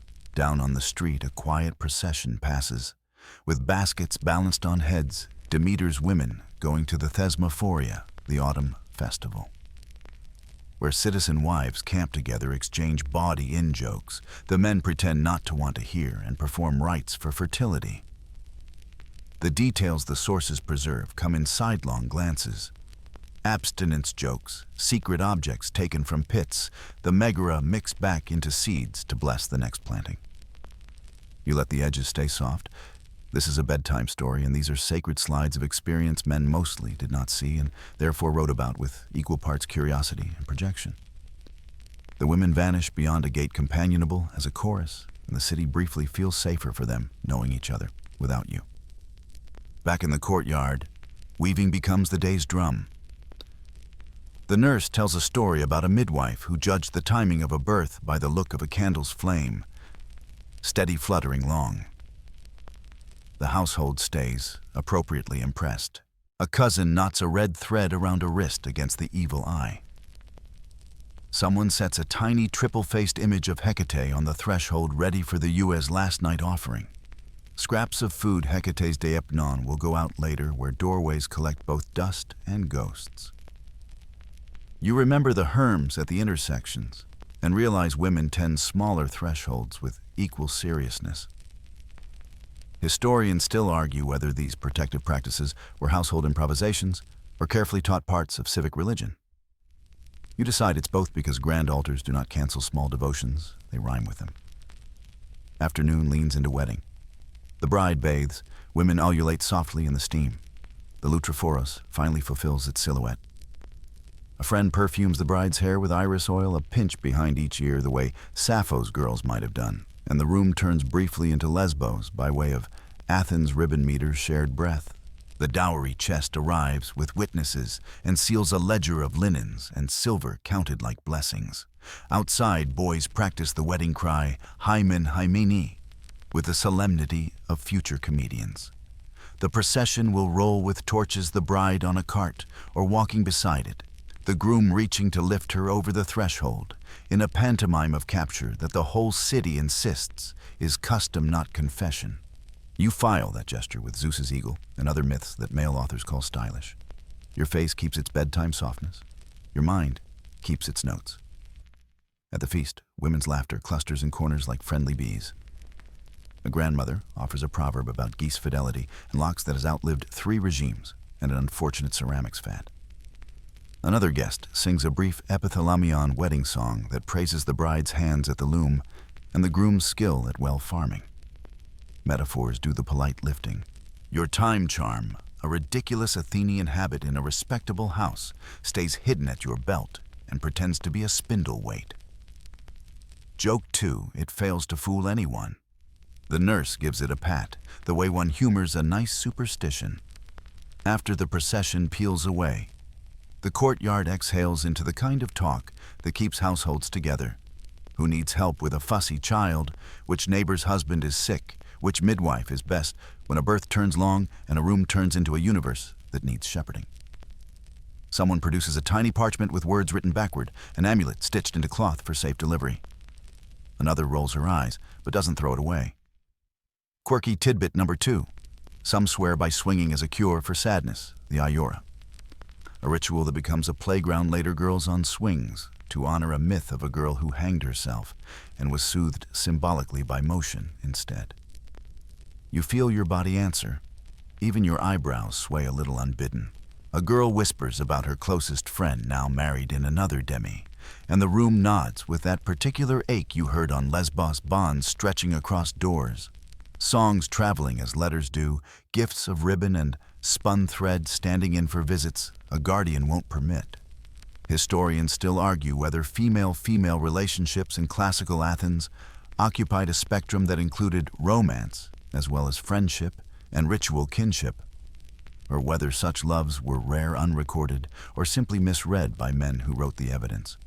You look at the linen with stitched initials hanging by the door and think, not for the first time, that archives don't always file what matters where you can find it. As moonlight trims the courtyard, a little comedy slips in through memory, the Thesmophoria Zeusai, where Aristophanes puts women on stage plotting against a tragedian and lets them run rings around the men. The laughter there is theatrical. The shrewdness here is daily. Spinning, shopping ritual, and rumor produce a network as resilient as any gymnasium clique. The city imagines citizenship as spear and vote. The courtyard imagines it as bread and birth bath, and who shows up with fennel when fever runs in children. Mainstream fact again. Legal speeches list women like footnotes, dowries, guardianship, inheritance, but the archaeology of houses shows loom weights, perfume flasks, child burials under floors, a different archive, unshelvable, insistently local. Night cools the tiles. A servant scatters barley at the threshold to invite luck. Someone laughs that Hermes can find his way without snacks and scatters more anyway. Your hair-ear shard rides in your pouch, a ridiculous charm that reminds you how pictures carry rooms, and you think of a vase somewhere that must show a bride. Veiled a friend weeping, a hand reaching not to stop but to bless. Joke 3. You consider commissioning a cup that says Kyrilla Kale, and then remember how courtroom orators turn such inscriptions into evidence. You decide to embroider it on a towel instead. When you leave, the women send you with nuts and a ribbon to tie on your door. You walk home down a lane where hearth smoke smells like sentences that end well. A cat blinks from a wall like a household goddess having a quiet shift. You pass a tiny statue of Hecate catching moonlight on 3 faces, and you feel for a moment the city's 2 maps slide over each other. One of law's lawsuits and speeches. One of courtyards, muttered spells, wedding baths, and rooftop lettuce that grows and dies on schedule so sorrow can practice leaving. The second map is the one that will tuck you in. It hums in the rhythm of a shuttle, over under a cradle song with practical hands. And yes, you promise to try the quince trick, if not for breath. Then as a reminder that sweetness is also a skill, you take the long way out past Cape Sugnon's bright hinge of marble and learn how Greek becomes Greeks the moment the shoreline loosens. The ship noses west, then east, then north. Dialects swap like musicians at an after-hours jam. Ionic vowels widening like sails. Doric clipping its consonants as if sharpening spears. Aeolic swinging with the lazy grace you heard on Lesbos. You discover very quickly that the Greek world is a map with many kitchens. Recipes change, rules change, and love learns new table manners in every harbor. Your time charm, international now, pretends it reads inscriptions. Your eyebrows, ever confident, pretend they speak Doric. Joke 1, a dock worker answers them in hand signals that mean welcome and careful. South Italy. Magna Graecia rises with terraced vines and theaters that drink sun. At Taurus Tarentum, a Spartan colony, the palaestra feels familiar oil dust instruction, but the accent on the reed switch is different, and the jokes about black broth have emigrated with upgrades. Apulian vase painters set out wares the size of small arguments. Volute craters with scrolling handles like curled horns. Red figures seen sprawling across panels. Dionysian parties, theater masks, myth retold with local swagger. Mainstream fact. South Italian red figure workshops, Apulian, Lucanian, Campanian, in the late 5th and 4th centuries BCE, produce huge, richly decorated vessels, often for tombs, their imagery saturated with staged scenes and underworld architecture, little nice-koi, more than attic cups ever attempted. Their symposia look theatrical because theaters are their neighbors. Desire, too, gets a proscenium. Across the straits in Sicily, Syracuse flexes like a city that keeps finding extra gears. Tyrants, coinage mathematicians, and a harbor where every rumor sails. Pindar once wrote odes for victors here. Plato visited and wished he hadn't. The clubs of elite youths look more courtly than your Athenian memory perfume. Thicker music, louder philosophy, feeling like an optional garnish. Historians still argue whether Western Greek cities adopted Athenian-style pederastic norms wholesale or reshaped them to courtly tastes, and whether local laws ever tried to legislate affection the way Attic courts did with such theatrical relish. You note that reputations travel with amphora stamps. Rhodian, Thasian, Chian wines arrive with their dialects pre-poured. Cut east in Ionia unrolls its low-lit brilliance. Miletus, Ephesus, Smyrna ports like nervous systems, trading stories and cinnamon. In these towns, symposium talk picks up the habit of inquiry faster, and the Milesian habit of asking, "What is everything made of?" slips into love talk before anyone can stop it. You hear a man praise a youth's mind by comparing it to a well-trimmed harbor. You hear a boy praise a teacher by calling him a good pilot in crosswinds. The metaphors are maritime, because life is. Quirky tidbit in Miletus, they swear the wind from one gate to another can change your mood faster than a cup. Someone sells jars labeled North Breeze as a joke and sells out anyway. Farther south and west again is Crete, where the Gorton plain lies wide and the law speaks in stone. You stand before a wall, gridded with boustrophédon letters, the lines running left to right, then right to left, as if the words were plowed like fields, and the city's rules stare back without a symposiarch to sweeten them. Mainstream fact: the Gorton Law Code 5th century BCE is the longest surviving Greek legal inscription, detailing procedures for marriage, divorce, adoption, inheritance, and penalties for sexual offenses, with distinctions of status, free, slave, foreign. You read enough through a guide's whisper to see how public and private tangle fines, scaled by status guardianship, spelled out in a hand that never yawns. The old Cretan abduction rite you heard about reappears in conversation, formalized courtship as staged taking gifts, cloaks, arms a return, and you watch your face practice polite archaeology around practices you would not endorse. Historians still argue whether that rite was widespread symbolic or selectively reported by outsiders who loved a story with daring and a deadline. North to the Black Sea, and the light goes silver with distance. Olbia on the Borysthenes Dnieper greets you with dolphin-stamped coins and winds that arrived from forever. Greek is a guest here. Scythian riders own the horizon with bows like ideas that never miss. The Agora sells fish sauce that could wake the dead and bread that forgives it. A shrine to Achilles. Pontarchus. Achilles, lord of the sea's edge, sits on an offshore island, like a rumor that learned to walk on water. Symposia persist in upper rooms with shutters tight against steppe weather. Men there mix Greek cups with non-Greek bracelets, and flirtation works through translators, sometimes language, sometimes gesture. A Borysthenite boy laughs at your Attic kala scratch and teaches you a local equivalent praise. Here might be a carved horse head tucked into a doorframe or a scarf passed at a festival where everyone pretends not to see the pass. You realize, don't ask, don't brag. Translates very well. Swing west again to the headland where Massalia Marseille perches Phocian-founded salt clean trim as a proverb.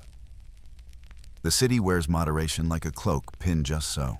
Aristotle somewhere notes their good laws and sensible admixture of customs.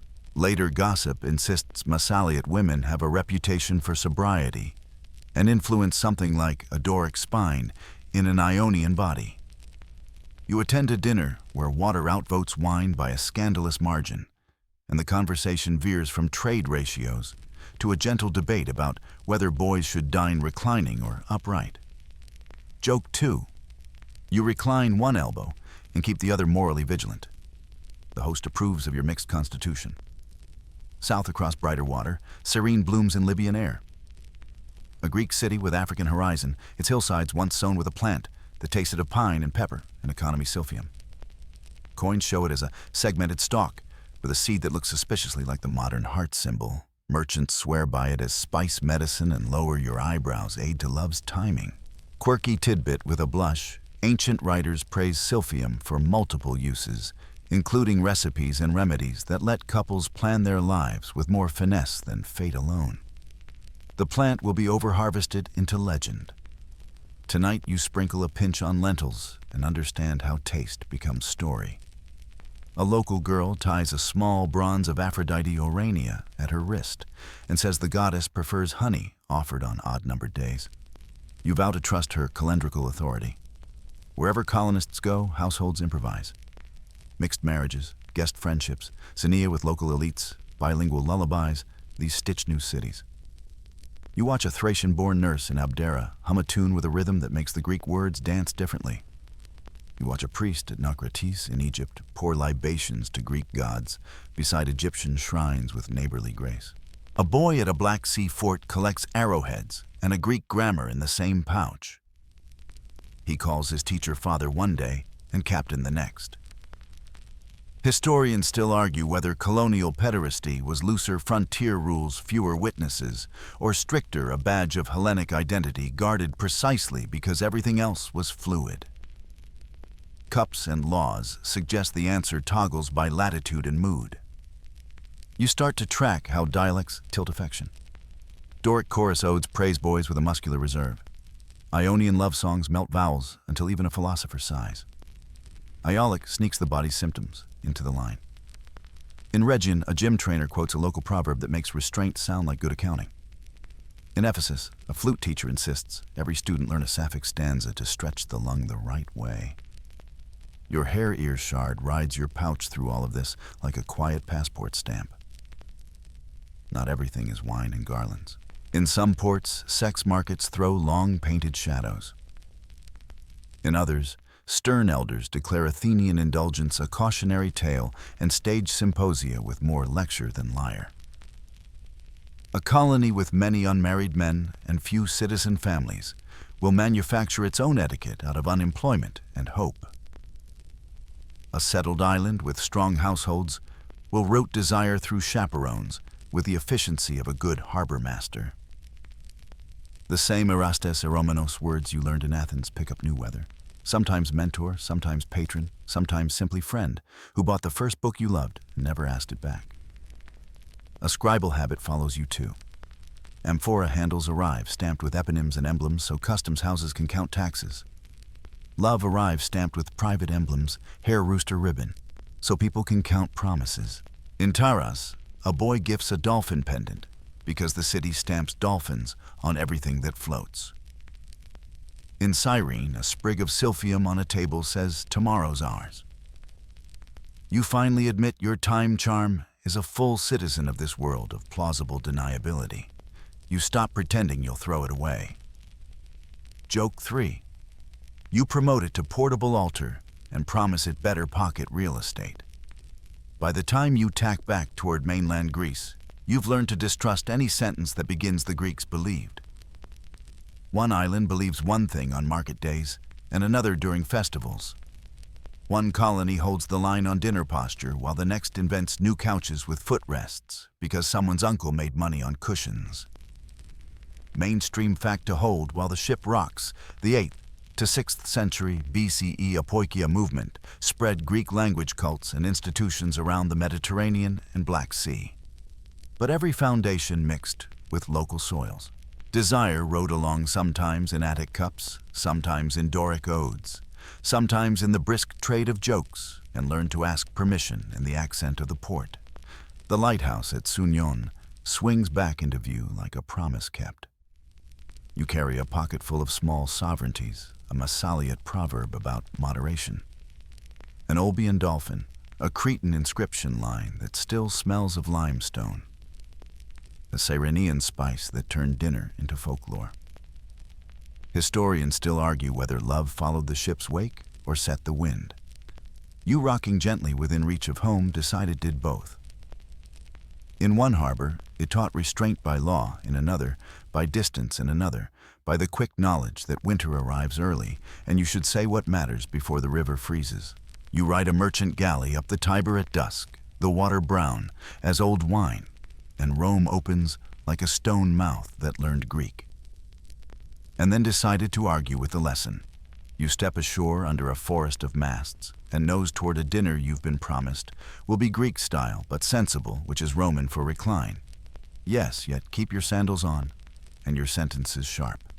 The room is a triclinium, 3 couches around a low table, garlands ready, a flute player hired, and a Greek tutor parked discreetly near the host's heir, like an insurance policy against ignorance.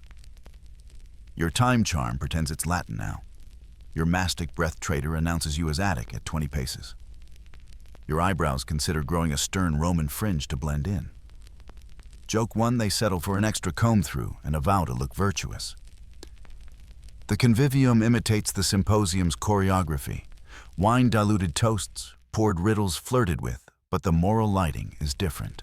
Mainstream fact: Roman sexual ethics pivot less on gender and more on status and role. A freeborn adult male must never take the passive part. To penetrate slaves, prostitutes, or freedmen is socially acceptable. To be penetrated is ruinous for a citizen's dignity. Labels do the heavy lifting. Pathicus senetus terms that sneer at softness and receptive roles float through satire like burrs you can't pick from a cloak. The old Athenian worry about paid youth versus pure admiration becomes in Latin a bright line around who counts as inviolable freeborn boys of good family.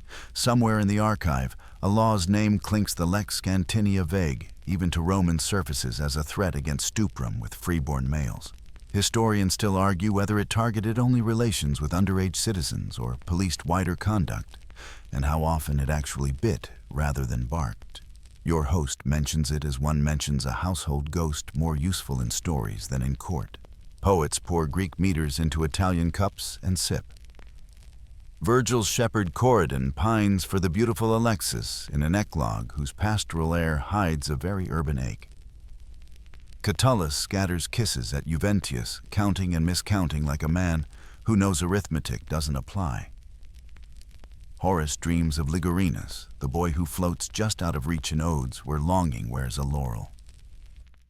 Martial tosses epigrams that praise needle and sometimes simply sigh over boys with stagey names and slippery loyalties. The tone swings from tender to teasing to downright nasty depending on the hour.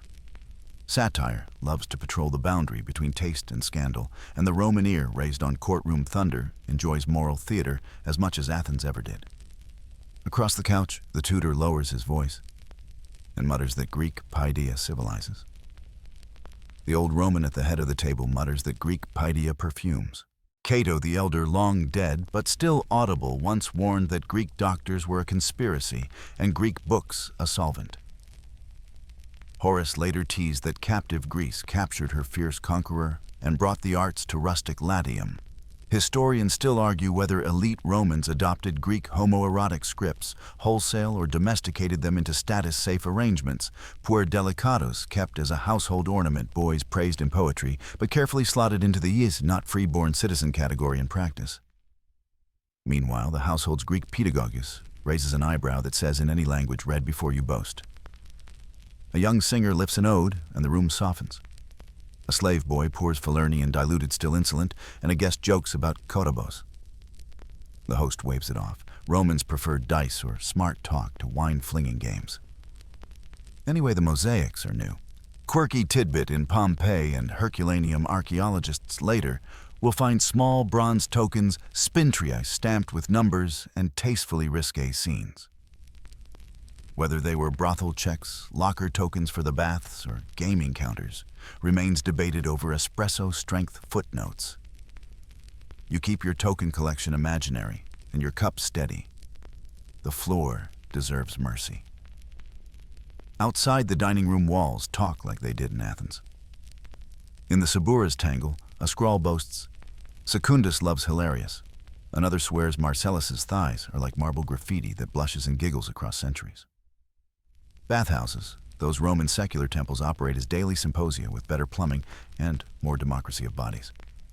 Men and women bathe at different hours, mostly gossip hums, and flirtation learns to tread water.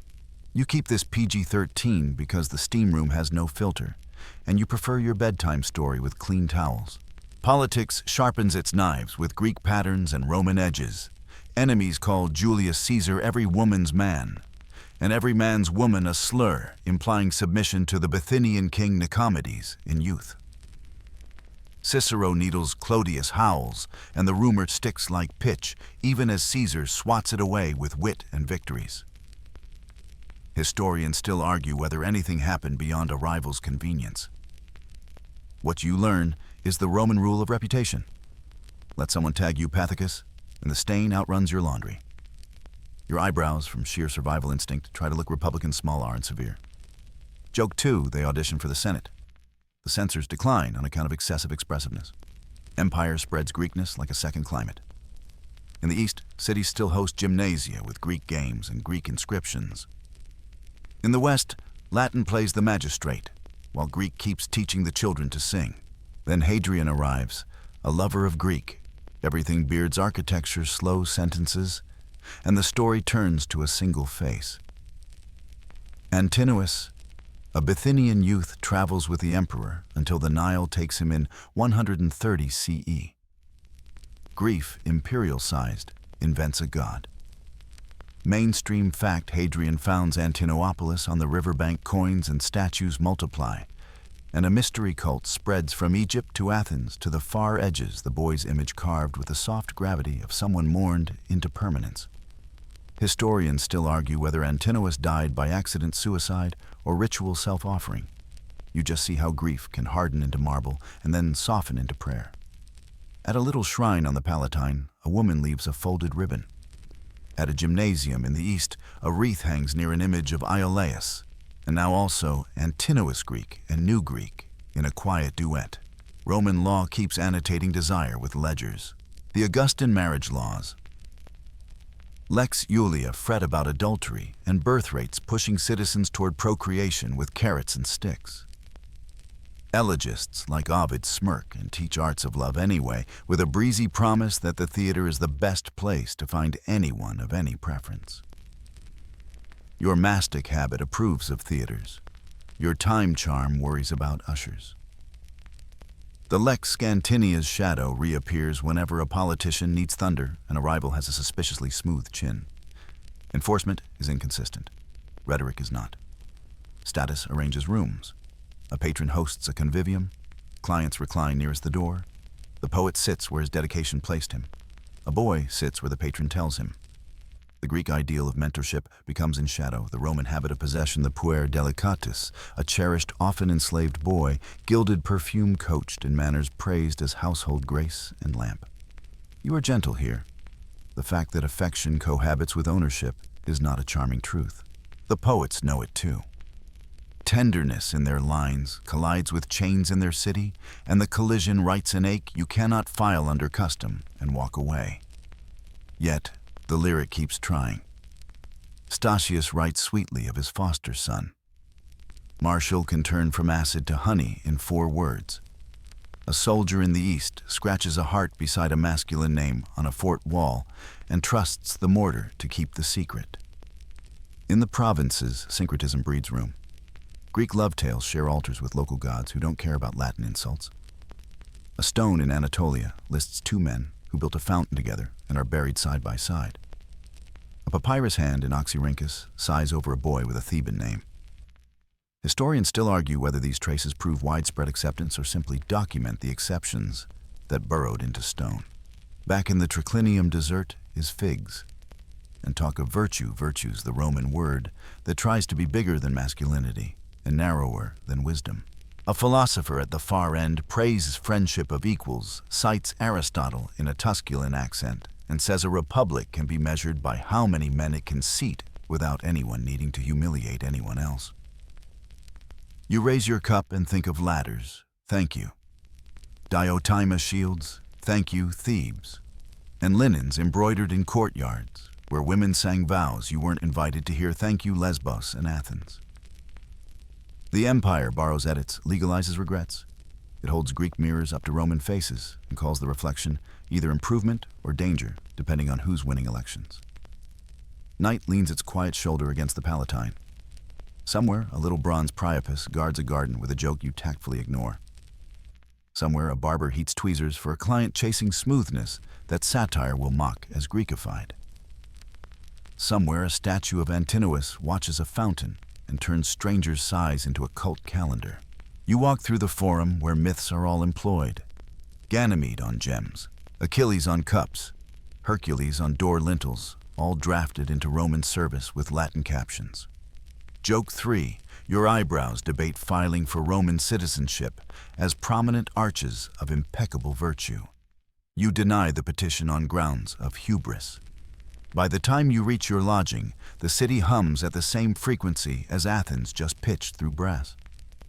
Greeks taught rooms how to hold admiration with manners. Romans taught the same rooms to keep ledgers beside the lamps. Tomorrow, you will drift forward with the texts into late antiquity and our own classrooms, where arguments about translation, influence, and what counts as model keep rehearsing themselves like choruses that refuse to retire. For now, you let the Tiber's slow breath and the syllables of names Ganymede, Patroclus, Sappho, Antinous lower your pulse. The hare's ear in your pouch rustles against the time-charmed Greek and Roman shard, and sprig two souvenirs agreeing to keep each other honest while you sleep. You keep walking, and the calendar keeps changing under your sandals' stone. Giving way to parchment to paper to screens that glow like careful lamps. Late antiquity curbs your stride with new rules written in anxious ink. Bishops preach, emperors legislate. The old Greek habit of letting desire negotiate with etiquette meets law that calls certain acts not merely indecorous, but lethal. Mainstream fact 4th to 6th century imperial edicts, copied into the Theodosian and later Justinianic codes, threaten men who act the woman with a man with punishments as severe as death. A new pitch of state hostility that recasts private transgression as public plague. You feel the room temperature drop. You keep your voice velvet. The stories you've heard don't vanish. They put on plain coats and travel by whisper instead of procession. Still, friendship refuses to surrender its furniture. Monks in cells write about spiritual brotherhood with an intensity that sounds like the gymnasium turning inward. Aelred in a later century will praise amicitia spiritualis, a union of souls that steadies men the way a shield line steadies steps. In the Greek East, rituals of adelphopoiesis, brother-making, bind two men with prayers candles and shared cups. Historians still argue whether those rites sealed pragmatic alliances, sanctified chaste companionship, or sometimes sheltered something warmer inside a vocabulary the law would not quarrel with. You remember the time charm at your belt and how objects carry plausible deniability. You imagine two candles burning a little closer than the rubric requires. Classrooms survive the weather by changing what they say out loud. Plato's ladder is renamed Platonic love, now the safest staircase in Europe. Ficino translates and polishes until Eros can pass a church audit. Michelangelo sketches torsos that look like Doric hymns and writes sonnets to Tommaso de Cavalieri. So tender editors later change pronouns to make the poems behave. Mainstream fact Renaissance and early modern printers routinely correct gender in lyric to fit decorum. The result is a shelf full of love made palatable by grammar, while the original breath waits in marginalia and drafts. Your eyebrows practice a discreet shrug that says, "We see you," and you slip a courtesy ribbon over the truth so it won't take a chill. The Enlightenment stares at marble and catches fire. Winckelmann praises Greek male beauty with the zeal of a convert. German and English readers argue whether Greek love names a noble pedagogy, a dangerous indulgence, or both. Clubs of scholars and poets pass quotations like contraband pastry. Public schools in Britain drill boys on Homer by day and make rules by night about who may admire whom and how silently. Quirky tidbit Victorian publishers issue family editions of the classics with whole lines replaced by ellipses, the printed equivalent of a cough. And for decades, students translate Achilles and Patroclus with pronouns softened like butter left near the stove. Historians still argue whether such edits protected innocence, enforced hypocrisy, or merely encouraged an extracurricular education in reading between the dots. The 19th century becomes a rumor mill with better stationery. Wild on trial gestures at the love that dare not speak its name and invokes the Greeks as witnesses for the defense. The jury prefers Latin thunder. Meanwhile, in lecture halls, archaeology hauls up vases that won't blush, and philologists map the kalos names like birders with notebooks. A future generation will finally ask the obvious, who gets to define virtue when power writes the footnotes? You carry your hair ear shard like a rebuttal to any sentence that begins, everyone back then. Modern scholars unroll scrolls and arguments in equal measure.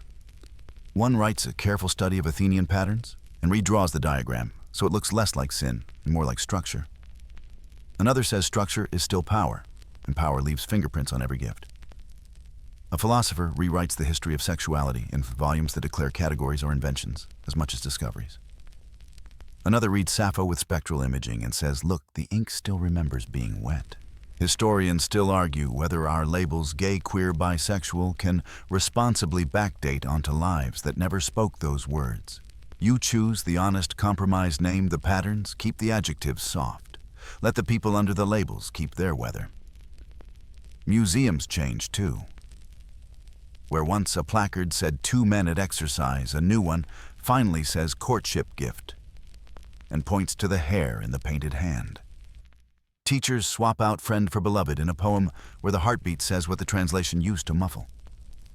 A student in the back row raises a hand and asks whether Achilles is boyfriend or best friend, and the wise instructor replies, what do you need him to be, and what does the Greek allow?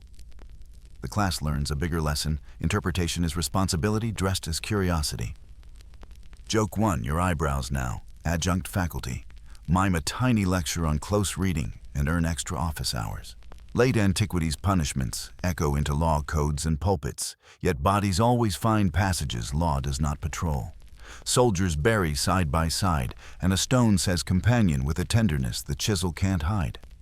Women embroider songs into linens, and the dowry chest travels with a story sewn where only 2 sets of hands know to look. In one century, a preacher thunders. In another, a poet whispers. In ours, a curator rewrites a label, and a teenager hears permission. You drop into a 21st century classroom, fluorescent lighting, anxious coffee laptops, flocked like geese, and the syllabus asks you to read Achilles without flinching. Sappho without euphemism. Plato without pretending ladders eliminate gravity. A student from Mytilene says the wind on the island still smells like pine and salt. Another from Thebes says the lion at Chaeronea looks sad even on Google Images. Someone asks whether Greek love is a usable past or a dangerous quip. Someone else says both. Quirky tidbit 2, an art history club, prints Leagros Kalos on tote bags, and a few professors pretend not to want one while very much wanting one. You finish the circuit where you began rooms that train attention. The gym taught posture. The symposium taught ratio. Courts taught caution. Courtyards taught care. Myths taught to pour stories into molds we can lift. Philosophers taught ladders you can climb without leaving your body behind. Modern rooms add their own furniture consent workshops where mentorship wears brighter badges. Syllabi, where readers still debate, appears as often as everyone knows. Historians still argue whether the Greeks were more permissive, more hypocritical, or simply more comfortable letting contradictions attend the same party. You learned the tidiest answer walking they. Designed rooms where contradictions could sit down without stabbing each other with the cutlery. Your time charm battered, and beloved rides your belt through the last paragraph like a stowaway who paid for its passage in courage. Your mastic habit chastened by years of courtrooms and courtyards promises to whisper. Joke 2. Your eyebrows apply again for tenure in gestural studies and threaten to go on strike if you don't schedule regular symposia with appropriately watered wine. You promise you will. Promise to bring a hair-painted cup too, because some reminders work as well as any law. One last open window, the past is not permission. It is perspective. Achilles does not issue exemptions. Sappho does not notarize. Plato does not deputize. What they offer you is vocabulary of courage, nurture, restraint, joy, that you can hold against your own life to see where it fits and where it doesn't. If there is a map to keep, it is the habit of listening harder than you judge of reading the space between fingers on a painted vase, of noticing who reaches for whose shield and why. So now you let the rooms dim one at a time until the kilns go quiet, the couches stop breathing, and the olive trees trade their silver for shadow. Let the Acropolis be only a darker shape against a dark sky, and the sea a soft percussion under the city's long, drowsy sentence. You set the hair-ear shard on the table beside the bed. Fold the ribbon you were given in a courtyard, where women laughed with the kind of kindness that keeps a household warm. And you place the time charm on your palm light as a leaf, and let it remind you that courage can be tiny and still be true. Breathe in slow until the chest loosens and the jaw forgets its job. If memories drift of painted boys with gifts in their hands, of lovers lining shields of a singer on Lesbos, asking the goddess to come softly, let them thin into outlines, barely visible, like chalk on over floor after a day of dancing. The old laws and louder sermons can pack themselves away for mourning.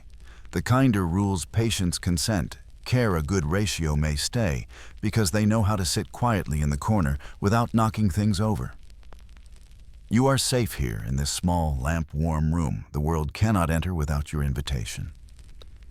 Outside, the water pourer tips his jug forever, a sky remembering a story without demanding an ending. Inside, you pour only enough to sleep. The eyebrows at last agree to close the way shutters close with a soft, sure click. The city keeps watch the way cities do, with dogs turning in doorways and hearth embers learning the long art of not going out. Let the sentences lengthen, let the breath go heavy, let the noise of the day step gently down the stairs and leave the door and the latch behind it. In the morning you can pick up whatever you like, a ribbon, a stanza, a modest charm, and call it courage again. For now, drift. For now, hush. For now, sleep.